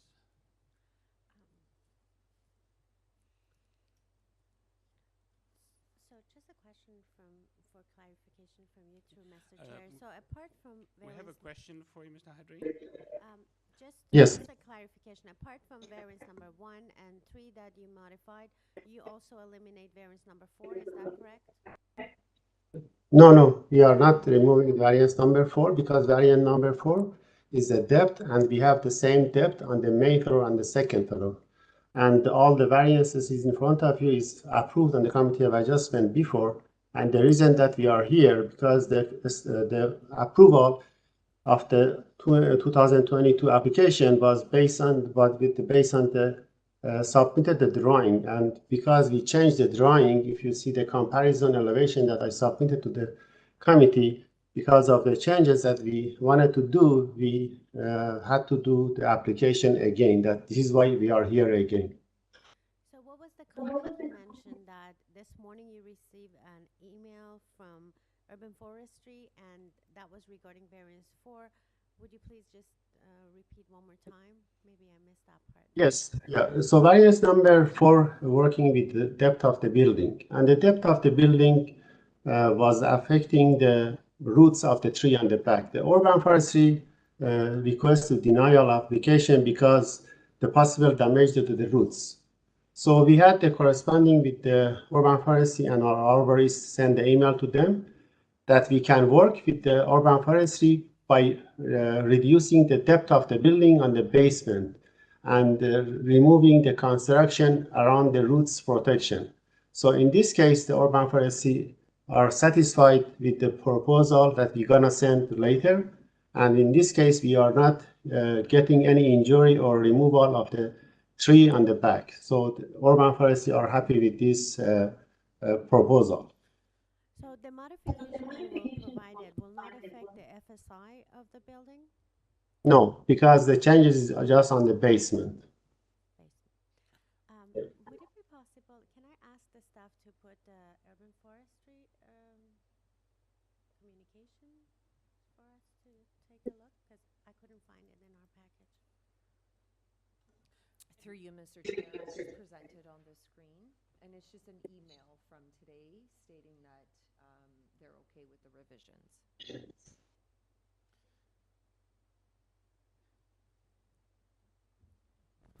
Thank you. Mr. Ghosh? Yes, just the revision that they're satisfied with, though, that's not actually indicated in the plans before us. Is that correct? Sorry, that's a question for Mr. Hydri? Yeah. Yes. So, so if you look at the drawing A02, the revised drawing, Yes, here, if you see, we push back the foundation wall to far from the protection of the tree that is circle on the back. And if you go to the drawing, A03 is the same because it's the main first basement, and drawings A04 shows the main floor that is same as the original submission drawing.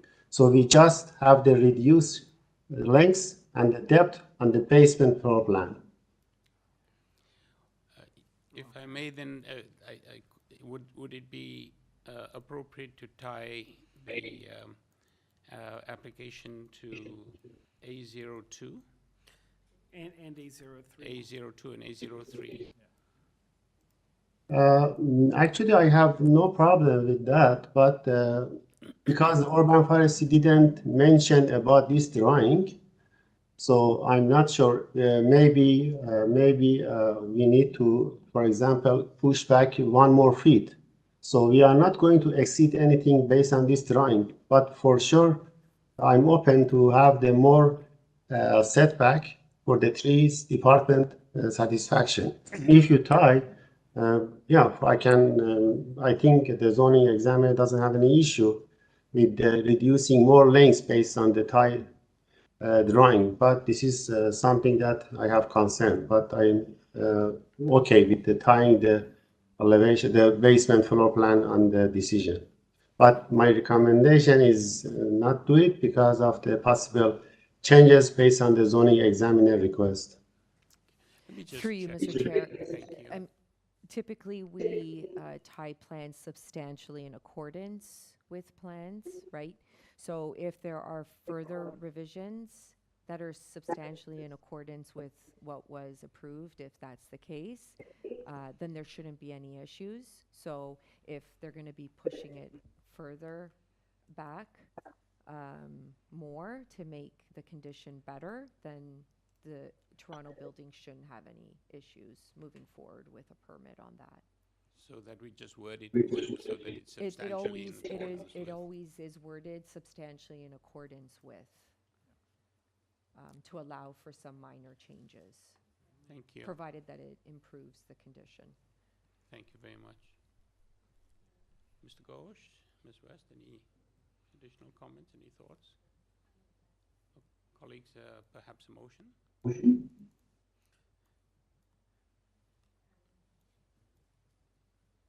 Sure.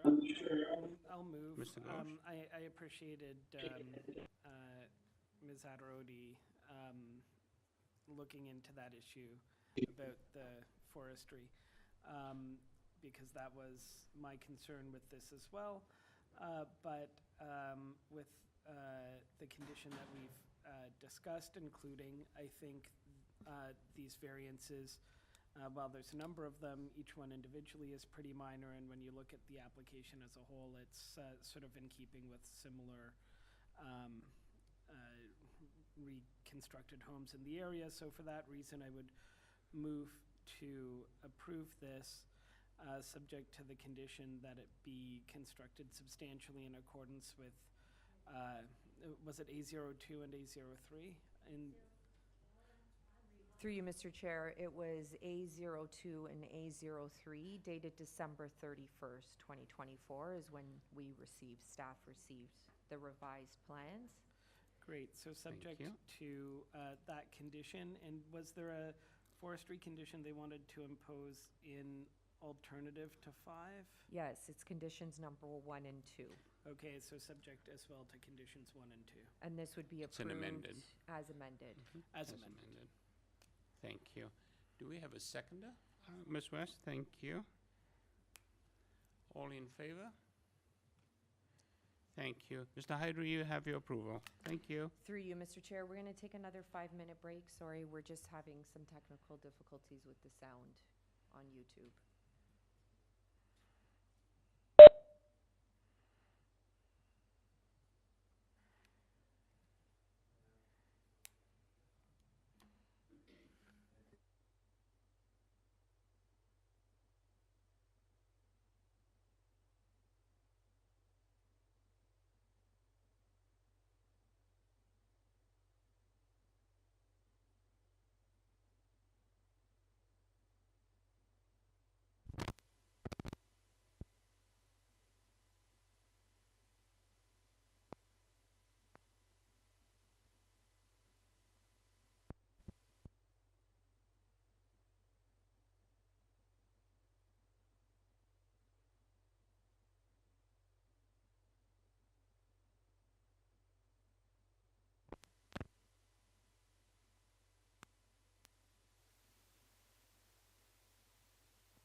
Testing, yeah, testing, testing.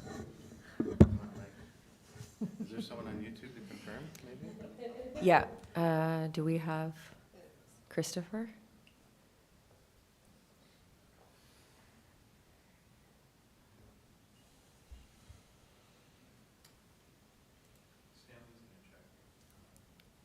Okay, can we unmute our room then?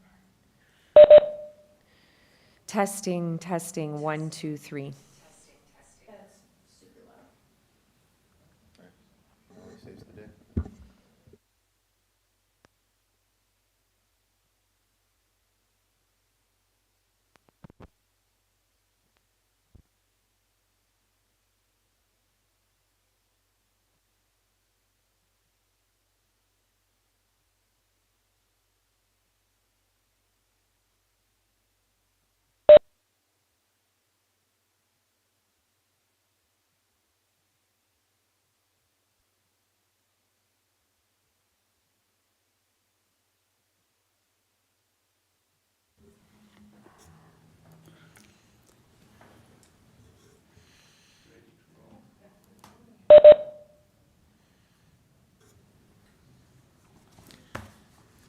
Okay, we're back again, and now we're at item number 8.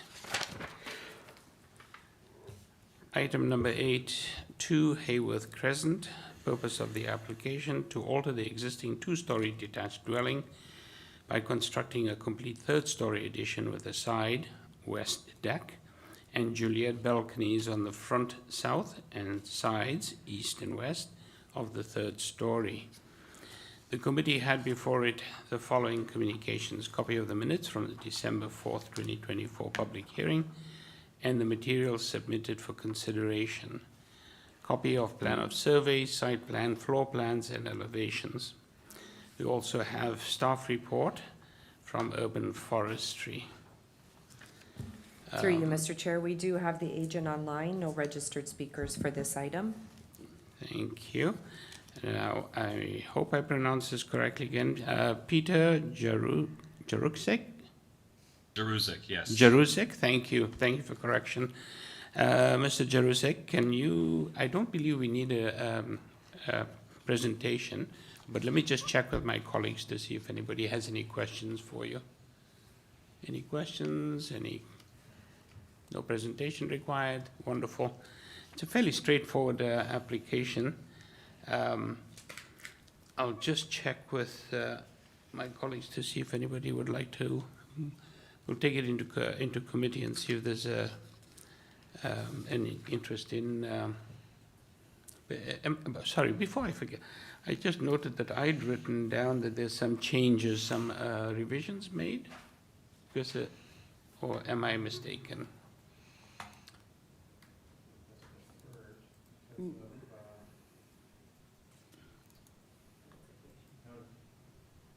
It was deferred due to notification in the last cycle, so I didn't note any changes. No? Okay, maybe I wrote it down incorrectly. In that case, can we look forward to a motion?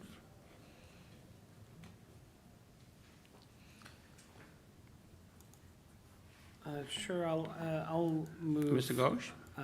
On this one to approve it. The depth and also the rear yard setback being so small initially concerned me, but when you look at the condition, it being a corner lot on a major street, it suddenly all comes together and makes sense as to why it's minor, and the FSI is certainly in keeping with other buildings in the area. So for those reasons, I think it is minor despite numbers that initially seemed concerning, and I would move to approve it. Thank you. We have a forestry 1 condition. Is it a second? Subject to forestry. Thank you. Yes, of course. Seconder, Mr. Bissonnette, thank you. All those in favor? Thank you. No opposed. Mr. Jaruzik, you have your approval. Thank you. Thank you very much for your time. Very welcome. Happy New Take Year. care.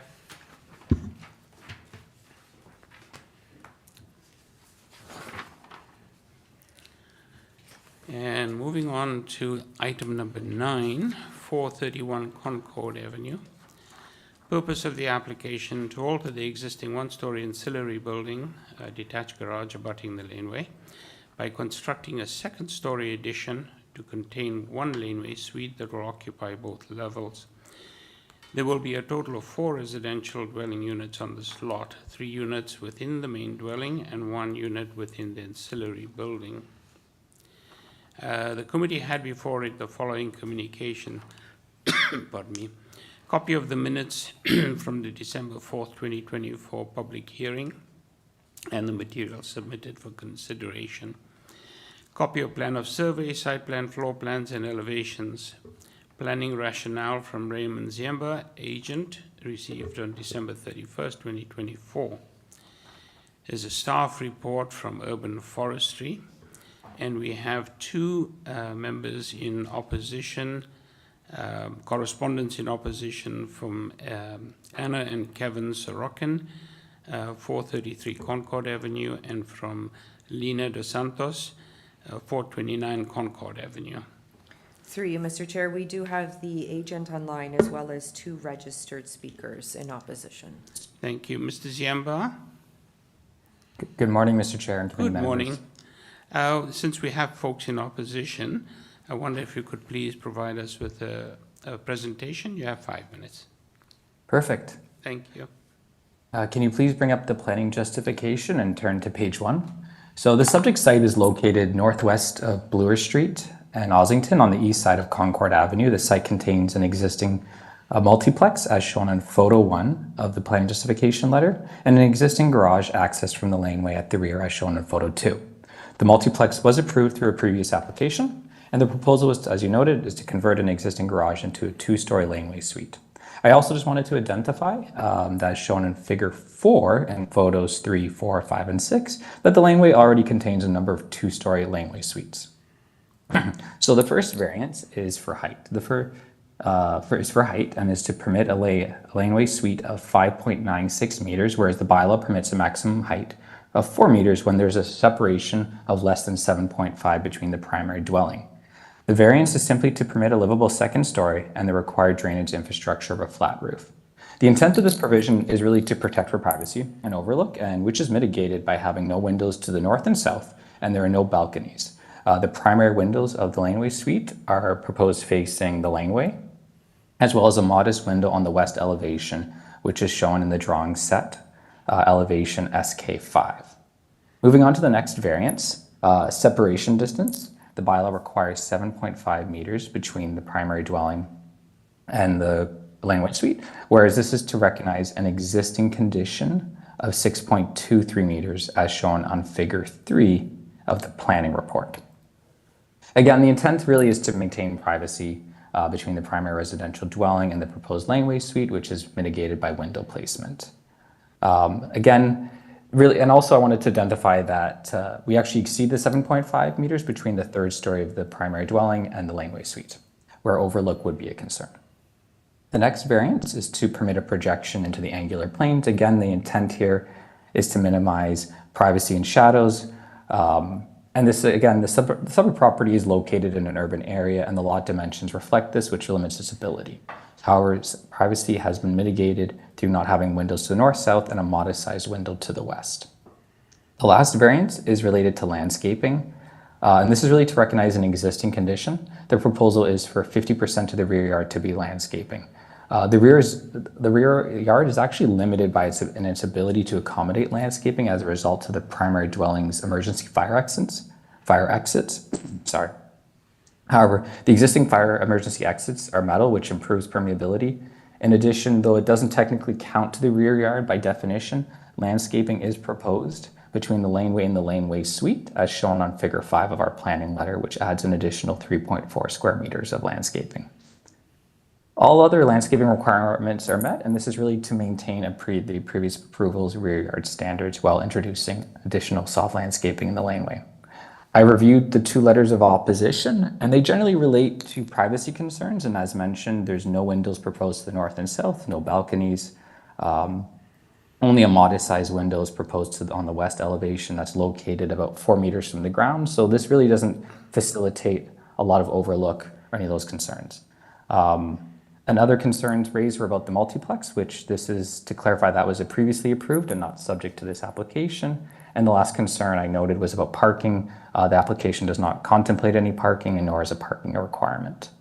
Proposal maintains the intent of the OP by proposing a permitted built form that respects the existing physical form along the laneway, maintains the intent of the bylaw by ensuring a proposal that is compatible, and creates a desirable outcome, creating an additional unit within walking distance, within a walkable neighborhood, and is minor as all adverse impacts have been mitigated. Thank you. Thank you very much.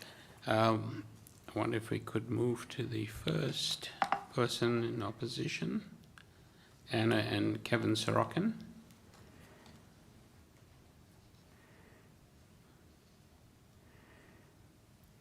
Good morning. Good morning. Can you hear me? Perfectly, thank you. All I right. wonder if you might, I'm not sure if both of you are speaking or one of you. No, it's just me, just wonderful. Anna. You have 5 Yes. minutes. Please go ahead and. Am I able to show my photos, or I also submitted them as part of my application? If they were submitted Yeah. previously, they should Yeah. be Okay. available. Yeah, so that's just for context. The second photo is the one that just shows the most concern.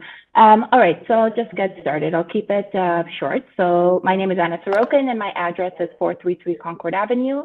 Good morning, members of the committee. My name is Anna Sorokin, and my husband Kevin and I own and live at 433 Concord Avenue with our 2 young children. Ours is the house that is attached to the property in question, so you can see that we live in very close proximity. I should also add that our garage is attached to the garage in question. I submitted correspondence and photos in objection, so I'll try to keep this short. As you know, the property at 431 Concord is very narrow. It has a very narrow frontage, and the existing building on the site is quite long. Therefore, the separation distance between the back wall of the existing house is quite small for what is being sought. So with regards to the variances being sought, we strongly oppose, we object to variances 1 and 2, which essentially permit a 1-story laneway house to become a 2-story laneway house. A 2nd story being placed on the laneway suite is inappropriate. And initially, there was a window on that side, which we are very concerned about with our privacy. I see that now they have removed that window. However, I'm not even confident that they would stick with that just based on what was built as part of the main house construction. They changed the location of their windows without consultation or anything. So that doesn't give me any, I don't think that resolves our issue at all. They have mentioned that they have 3 units on their main house. They were approved for 4 units. I don't know what's going on inside, but I believe that there are 4 2-bedroom units. I know that there is a housing crisis. However, and we totally agree, we still believe that you can fit a 1-bedroom unit in the existing garage, where they would not need any relief from the existing setbacks or heights, and they wouldn't it wouldn't cause as much of an impact. So in addition, the wall of the 2nd story will make it feel like my backyard is boxed in and will impede light. The owners of the site have never consulted with us on anything that they have sought to do. So they have sought additional height and density for the main site, which is not in question here. They've got approved at TLAB. They've also attained approval for a deeper fire escape staircase, which could be seen on this video. So I believe that's 2 meters and 22.2 meters from the back of the house, which is show, even though the separation distance to the proposed laneway suite does not get measured from this location, you can just see how much is already there. So they have received that. It shows that this has already resulted in an overdeveloped site. So the laneway suite study was recent, comprehensive, and a thoughtful multi-year study that recommended rules and regulations for the construction of laneway houses. The bylaw is not out of date or out of touch, and the setbacks required and that were studied were put in place to protect from situations such as these. So just based on these, the fact that the site is extremely tight, as you can see already. The third photo will show you what it looks like from my bedroom window. So that is extremely close, and that wall will just be, just straight there. We strongly believe that it is clear that the application does not meet the test for minor variance. It does not meet the intent and purpose of the bylaw, which is brand new. It is not desirable development, and it is not minor in nature. We urge you to reject this application. Thank you for your time and consideration. Thank you very much. Let me just see if any of my colleagues have any questions for you. Colleagues, any questions? No? Thank you very much. And we'll just move on to the next person in opposition.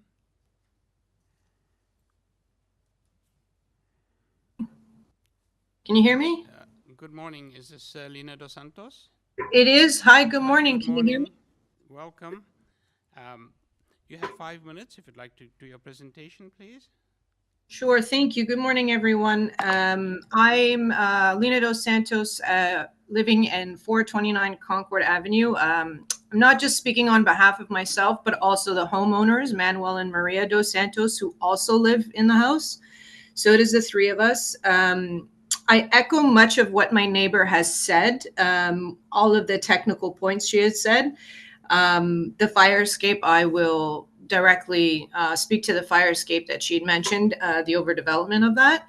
I sent in some photos, and I don't know if you can put that up there, but that is one of the major concerns. It's the next set of photos.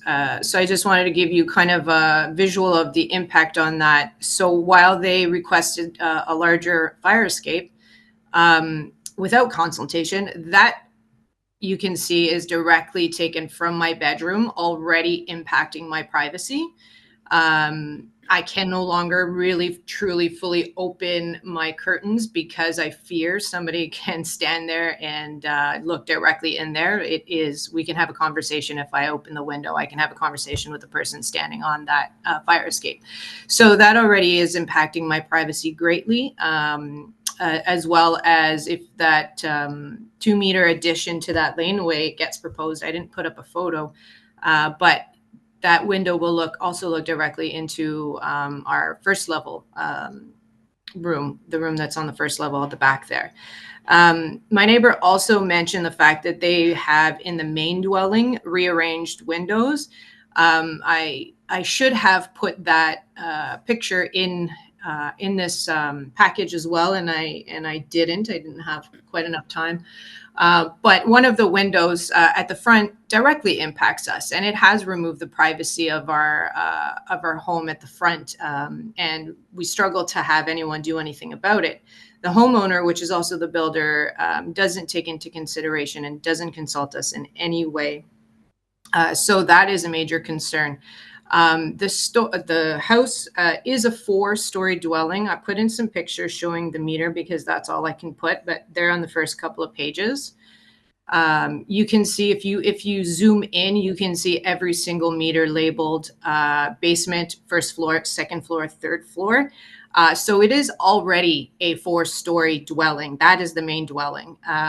Further confirmed by the fact that my father was invited to actually see the progress of the house. So he knows that there are no staircases in between basement and main floor. It's fully enclosed. So the laneway addition with the 2-story laneway addition will be of the 5th dwelling on this lot. So I guess my point is the homeowner he does not work in good faith, and he changes things around. And does not consult. And we've been dealing with this for 5 years.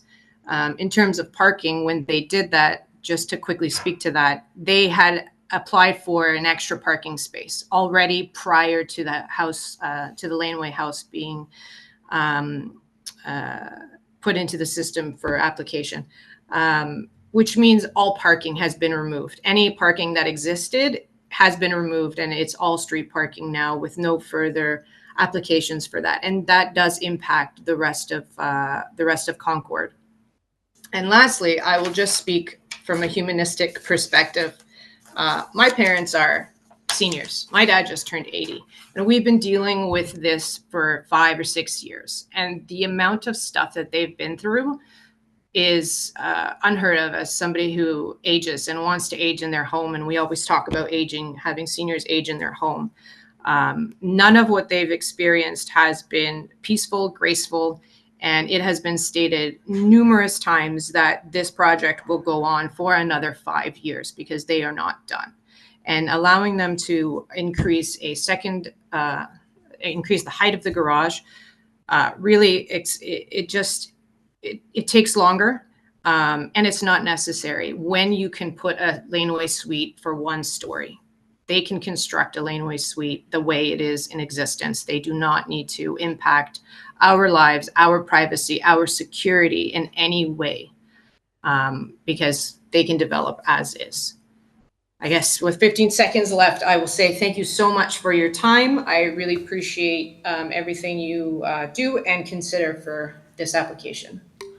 Thank you very much, Mr. Santos. Thank you for your explanation. I wonder if we might go to the agent again, please. Mr. Ziamba, for your response to the comments that you've heard. Yes, happy to respond. Thank you. So in response, I'll just break them down kind of one by one, but in response to Anna's comments, if someone could pull up the architectural drawings and pull up the west elevation. So I really just want to identify that this, SBK 5, there it is. Yeah, so ideally we'd rotate it, but that's fine. But you can see that this is the west elevation, and this is the windows located at just the height of 4 meters from the ground, and it is less than a meter tall and about less than 2 meters wide. So this is a very modest window that is being proposed here, and it's just for the bedroom at the rear. So this is also not a bedroom that is oversized. I think if you want to scroll up, you can see it too in the plans. Yeah, so you can see it there on the left corner. So this is like with the doors opening and the closet, there's not really room for like desks and, you know, sitting chairs. It's not going to be a place people hang out and look. It's really just to provide some light into a bedroom. And if it would make anyone, I think we can also tie it to plans, which would provide a little more assurance for the concerns that have been raised. Regarding the multiplex, you know, the fire exits would be built in accordance with the OBC. I'm not part of that application, and I think everyone is aware, you know, these are previous approvals. So yes, moving on to Lena's comments. Again, the privacy, I think that window is very modest for it, and it's just providing light, and again, comfortable with tying it to plans. Again, the multiplex, the conditions there do not relate to this application. This is just related to the laneway suite. Again, there's no parking requirements in the city, and this application does not require any parking and is not proposing any parking. So there won't be any, it won't aggravate the situation, and it's also within walking distance to Ossington Station and within walking distance to Bloor Street. So a very walkable neighborhood. I think that wraps up my comments. Thank you very much. Let me just see if there are any questions for you from members of the panel. Mr. Ghosh? Based on the photo we saw showing 4 units in the main house, would you have any issue, and would it not be more accurate to amend the purpose of the application in this case to state that there will be a total of 5 residential dwelling units on this property, 4 within the main dwelling and 1 in the ancillary building? Would you agree with that? I don't think I think out of a public notice standpoint, it would be not right to say that. I mean, we submitted the ZAP, and the ZAP confirmed the variances, and the planning application tech confirmed that. So I don't think it's necessary to change that. I mean, if that comes down the pipeline, the owner can pursue changes to that through another application. Through you, Mr. Chair, maybe to the Secretary Treasurer, do you have any thoughts on this? Through you, Mr. Chair, if we include 5 units, that was not part of the I see, it would be notification. considered, yeah, I see. And the applicant is correct in saying that the zoning review was based on the 4. Okay. Interesting. Thank you, Mr. Ghosh. Anybody else? Thank you, Mr. Gogan. Yeah, it's just to ask the applicant, so are you saying that you do not know if there are 4 current units on the property, or can you confirm what you know the status of the existing building to be? I understand it to be a multiplex that has 3 units. That is my understanding. I can see that the meters have been split up for every floor. I'm not sure what the intent is, if that's coming down the pipeline, but the application before you today is for the laneway suite. Thank you. Any other comments, any thoughts? Ms. Bissonnette, no? Just for my part, I find the photographs are very helpful from the neighbor, Ms. Sorokin. I just find that it's a very small space between the existing garages and the main homes, and having another story added to the existing, what looks like 1.5-story garage, to me appears to be an overbuild, and it would certainly limit a lot less light. It will limit the amount of light into the backyard. In addition, we've got a very intrusive fire escape at the back of a home, which to me almost looks like it should have been in an apartment complex and not a home, especially a semi-detached one. So I find the existing structure quite intrusive. I think Mr. Santos presented images of overlook from the fire escape right directly into her bedroom. For me, that becomes a privacy issue. Having a laneway suite of a double story, I think, presents a problem for me, as I'm not currently thinking in terms of supporting this application, but I really would like to hear from my colleagues to see what your thoughts are. I find this application supportable, and I don't make that decision without consideration for the well-articulated opposition, and in fact I sympathize with the notion of a loss of privacy and intrusiveness. I believe that the overall benefit to the city and the neighborhood results in this application being supportable. Thank you. Yeah. Any other comment, Mr. Goh? I agree with my colleague, Mr. Bissonnette. This development is like half a block away from a subway station at Ossington and Bloor, in a location that's going to see a lot more development. This is actually a very modest change for that location. And again, it's not that I haven't heard the neighbors. I think it's well taken that they don't want it to be a 2-story laneway suite. But within the, but if you look at the actual proposed variances, I mean, arguably a 2-story suite could possibly fit within the 4-meter height, depending on how the grading was done. It's not such a large height variance, and the concerns about the privacy, I think, are mitigated if we do tie it to that western elevation showing the smaller window. So I just don't see someone in that building, in that bedroom, trying to invade the privacy of these people any more than the neighbors will be trying to invade the privacy of that person. So I don't really have a problem with it. Thank you. Ms. West, Mr. Gogan, any thoughts? Through you, Mr. Chair.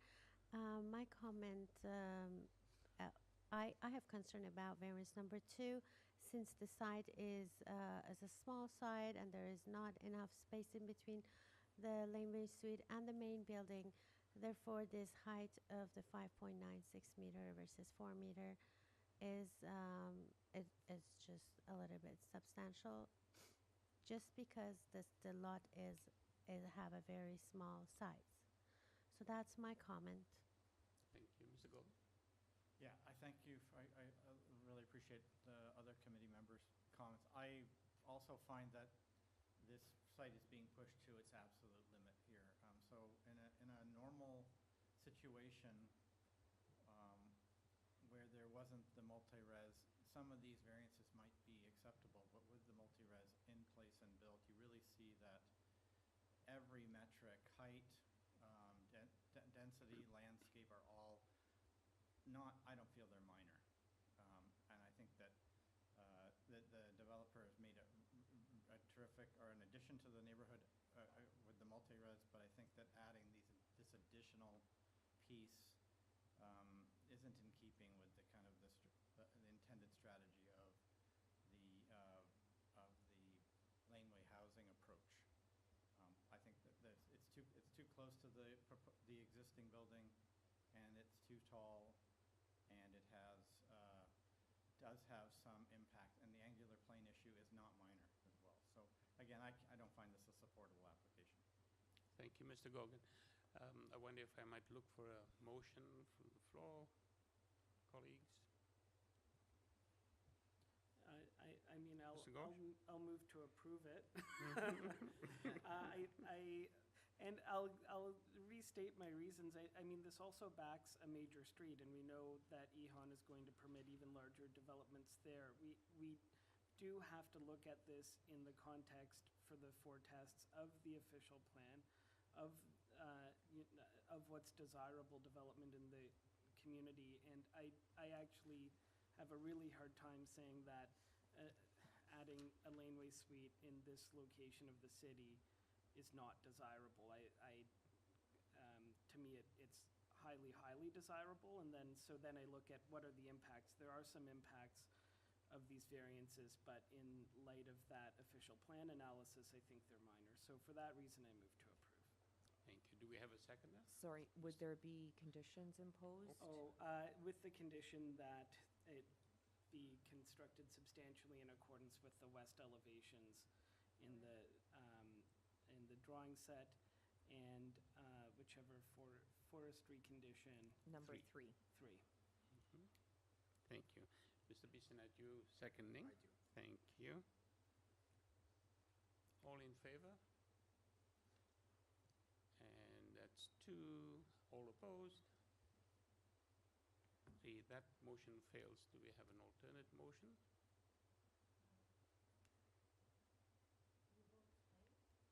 Yep. Sorry, I did. Yeah. It was. Did I miss something? I can't. That's right.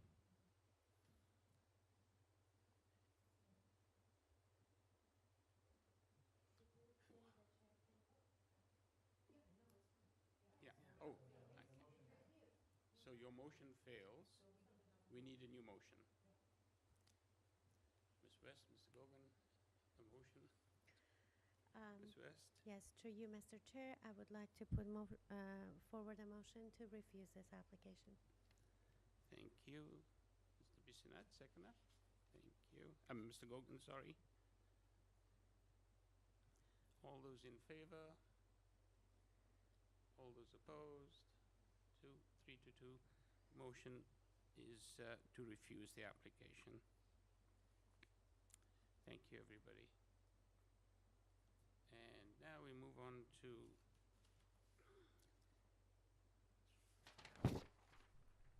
item number 10, 38 MATHERSFIELD Drive. Purpose of the application to permit the existing 2-story ancillary building detached garage abutting the laneway by constructing a mezzanine on the 2nd level. The existing ancillary structure, storage shed, attached to the garage will be maintained. Committee had before it the following communication: copy of the minutes of December 4th, 2024 public hearing, and the material submitted for consideration. copy of plan of survey, site plan, floor plans, and elevations. Commenting agency, we have correspondence from Heritage Planning and Transportation departments. Okay, and on this particular application, we have just the agent, Mr. Bajaj. Yes, Did I pronounce it correctly? it's okay. The guy. Begai. Yeah. Thank you. Silent J. Thank you. I don't believe there's any interest in a presentation. None? No? It's a very straightforward application from what I can see.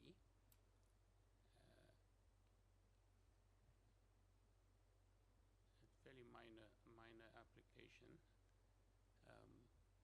No questions, colleagues? Perhaps we'll move it into committee and just see if there's a motion on the floor. Ms. West? Yes, through you, Mr. Chair. We receive a transportation communication. They have no objection. Heritage also have no objection. And as you mentioned, this is a very straightforward application, and two of the variants is related to parking, with transportation have no objection. And the other two is minor. And therefore, I would like to put forward a motion to approve this application with no other condition. Thank you. Do we have a seconder? Mr. Bissonnette, thank you. All those in favor? You have your approval, sir. Thank you. Thank you, Mr. Chair, committee members. Thank you.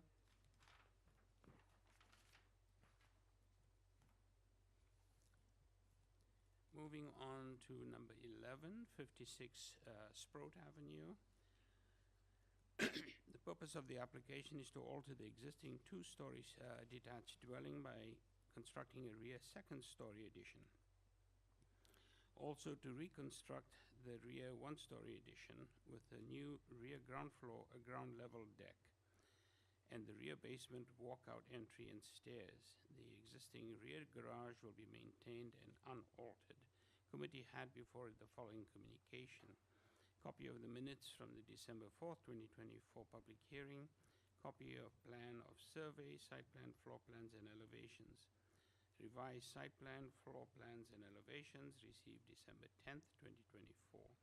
A covering letter from Branko Mladinov, agent, received December 30th, 2024. Chart of comparable committee adjustment approvals from the agent as well, December 30th. Receipt date. We also have two items of one item of correspondence in support from Barclay Chen and Elaine Cicely Chen of 54 SPROAT Avenue, and 4 signature petition in support by owners and occupants of SPROAT Avenue and Leslie Street. Through you, Mr. Chair, we just have the agent online, no registered speakers for this item. Thank you. Speaker, Mr. Branko Miladinov. Yes, good morning. Good morning. I hope I pronounced your name correctly. Perfectly. You've been kind, thank you. It is true. Let me just see if there's any need for a presentation or any questions from committee members. I don't see any. Perhaps we'll just take it straight into committee to see if there's a motion. Mr. Gogan, a motion from you? Yeah, Mr. Chair, yes. I'd like to move this application for approval. I do find it minor in nature. I find that a lot of the conditions created for this application are based upon existing site conditions, as well as with regard to landscaping, and the FSI request is minor in nature as well. So I recommend we approve. I don't believe there's any no conditions, landscape or related conditions. Through you, Mr. Chair. Yeah. If the committee turns their attention to the deferred package, there was a planning staff report submitted with the one condition tying it to the site plan. Yeah, so why don't I amend my motion to include that the development constructed substantially in accordance with drawing A0101 site plan from the revised plans received on November 27th, 2024 to secure permeable pavers on the rear walkout. Thank you. We provided that. Thank you. We're in committee at the moment, sir. Sorry. That's okay, thank you. Do we have a second? I'll second it. Thank you, Ms. West. We have a motion on the floor, put forward by Mr. Gogan, seconded by Ms. West. All those in favor? Yep. Thank you. You have your approval, sir? It's unanimous. Thank you so much. Thank you. Have a great day. Take care. Number 12.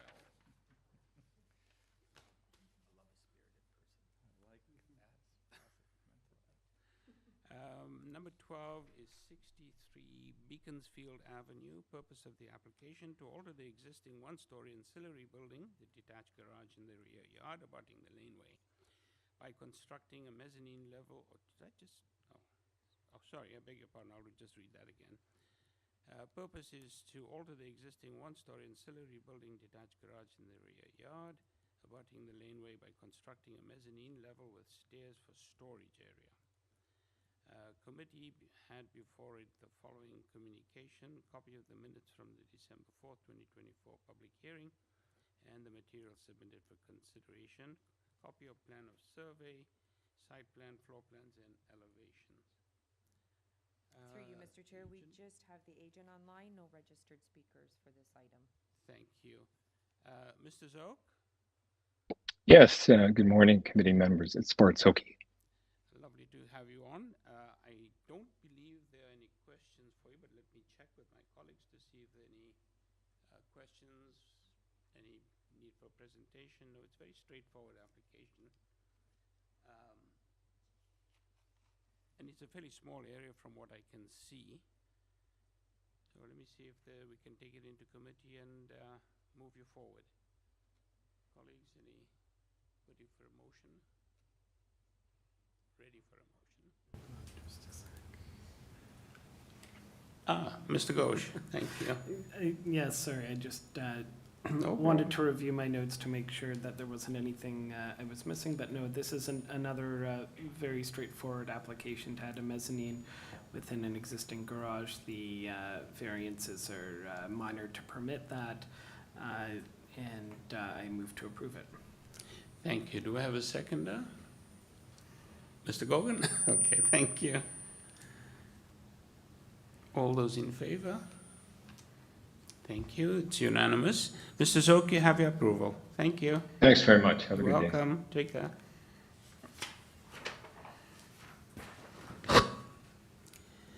And moving on to item number 13, 681 Dovercourt Road.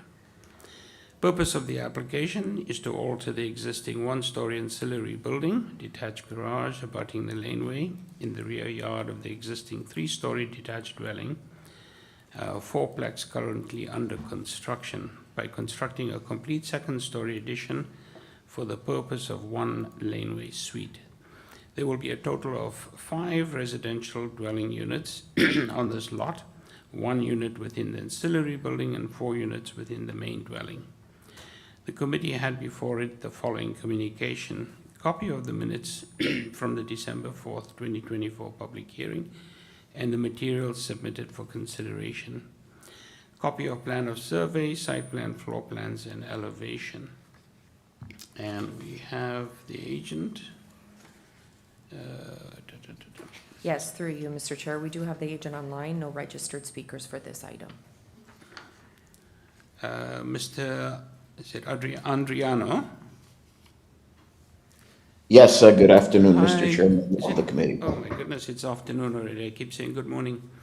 Thank you. Let me just see if there's any need for a presentation or if there are any questions for you.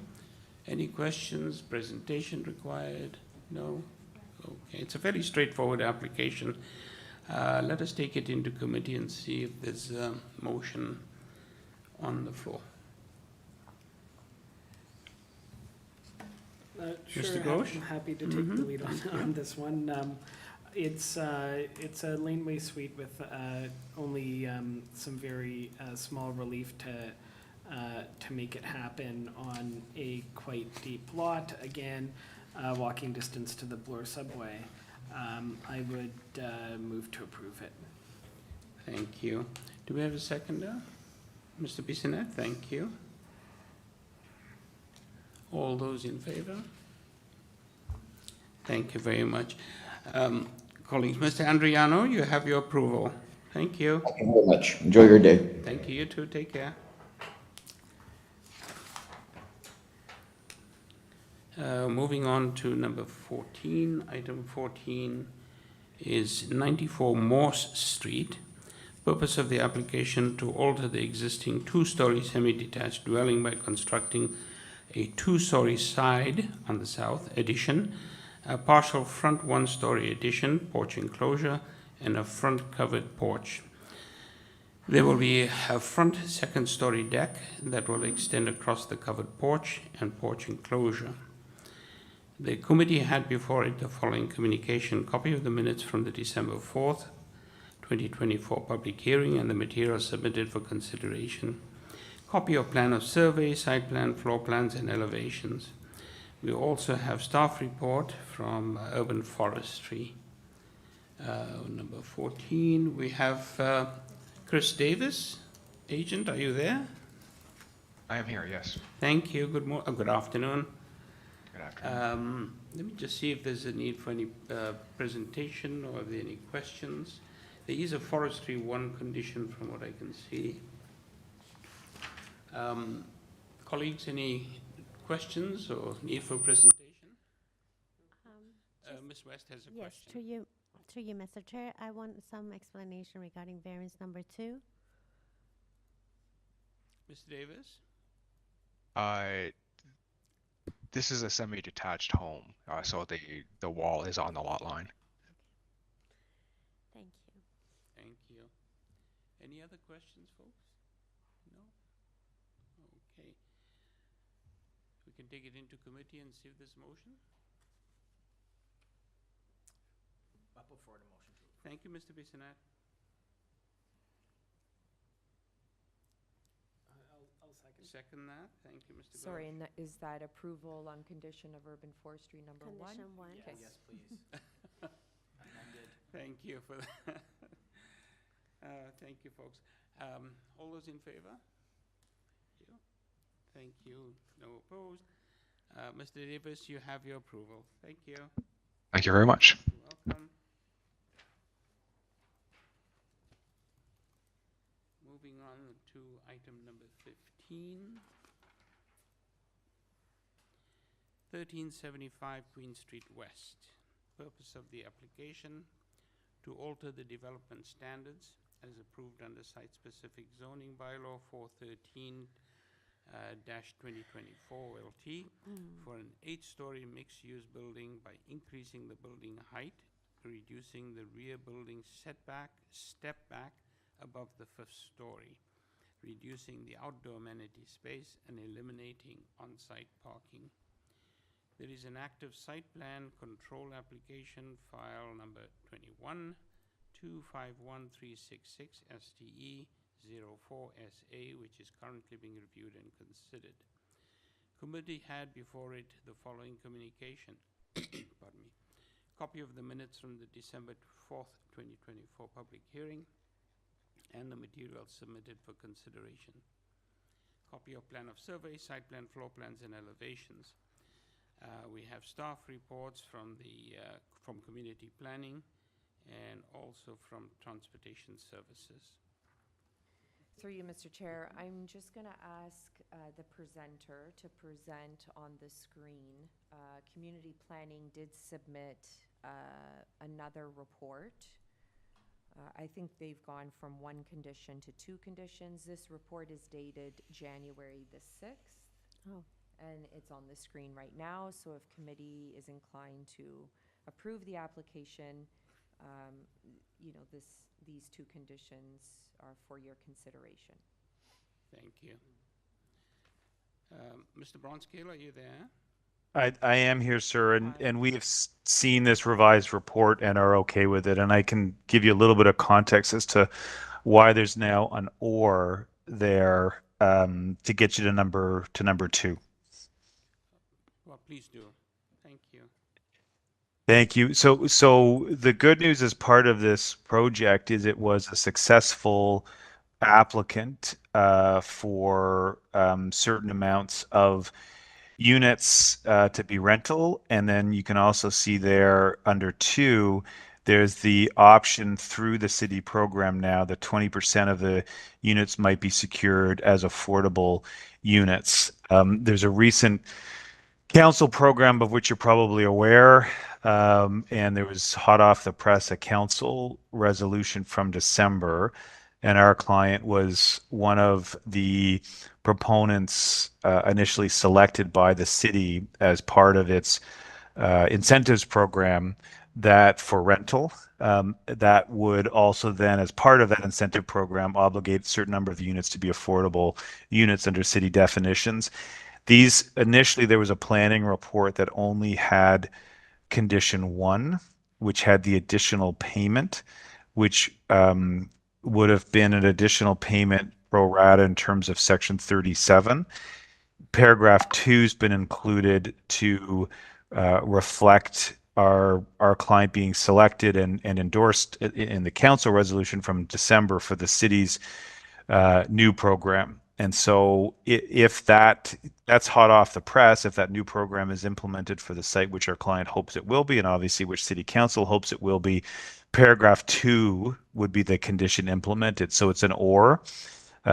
If that rental incentive program cannot ultimately be implemented on the site, paragraph 1 would then be the backup, which was the initial planning condition. So they're both there. Paragraph 2 is there for a reason, which is that the council resolution from just before the holiday break, our client's project, this site was one of the selected rental housing incentive programs. So we need both conditions there as with the optionality as we move forward. So it's a good news story to have the additional condition there from city planning.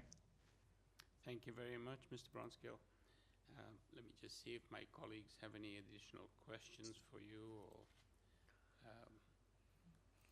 And sorry, Mr. Chair, I can say to you, we're aware of the other memos as well and have no concerns, sorry to interrupt, no concerns with the other conditions being recommended as well. We understand why there's a condition from Transportation Services, which just as the site plan gets finalized to ensure that the ground floor works and functions. And then I think there's an additional report that came in that just asked for updated plans. I think it was maybe an urban design report, I think, that reflected heritage and just ensuring that ultimately they've looked at the final set of plans. They're belt and suspenders because we do have to finalize the site plan control process, but we have no problem with the conditions referred to in either of those 2 reports. Thank you. Mr. Ghosh? Yeah, my question was just going to be quite simply, all of these variances just are a result of going through the site plan application process. Is that really what's happened here? I'm going to say yes, but I'm going to add just a little bit to it. We've gone through the site plan control process. We've been able, as part of that site plan control process, to, I'm going to say, reconfigure 2 things. One is the number of stories.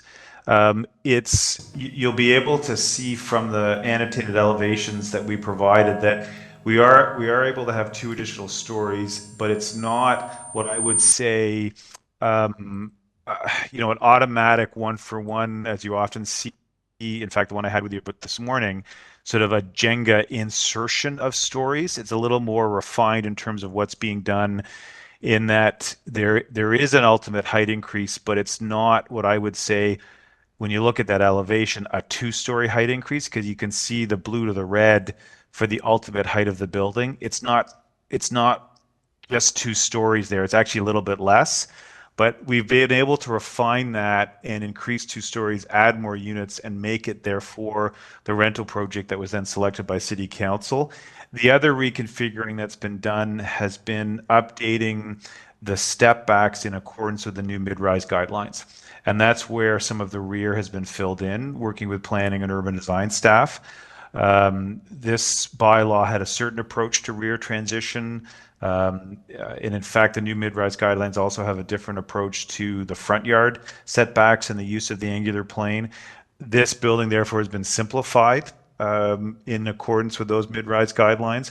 So it's been the 2. It has been working through with the site plan, but I don't want to mislead you. There is some additional height in certain places, some more density, some more units for rental, but that's in accordance with the mid-rise guidelines that have now come through Planning and Housing Committee and City Council. Thanks, that was very helpful. Any other questions, colleagues? Nope. Thank you, Mr. Bronsky. I think we'll take it into committee now. Colleagues, anybody with a motion to put forward? Mr. Ghosh? Sure, I would move to approve it. I think the changes make sense in the location. I think what they're trying to achieve with the city program, I hope that they are able to get the units agreed, but either way, there's the 2 conditions. I think it's highly desirable, and the setback changes, given the way that the mid-rise guidelines are going, also makes sense. So for those reasons, I would move to approve it, subject to the planning conditions in that most recent planning report. And what are the other conditions? Transportation. The transportation conditions. Through you, Mr. Chair. In the deferred package, there was also a late report from Heritage with 1 condition. Oh, yes, and the heritage condition as well. Thank you. Thank you. Do we have a seconder? I'll second it. Ms. West, thank you very much. Ms. West has seconded. All those in favor? Thank you. Mr. Bronsky, we have your approval. Thank you, Mr. Chair. Thank you, committee. Very welcome. Take care.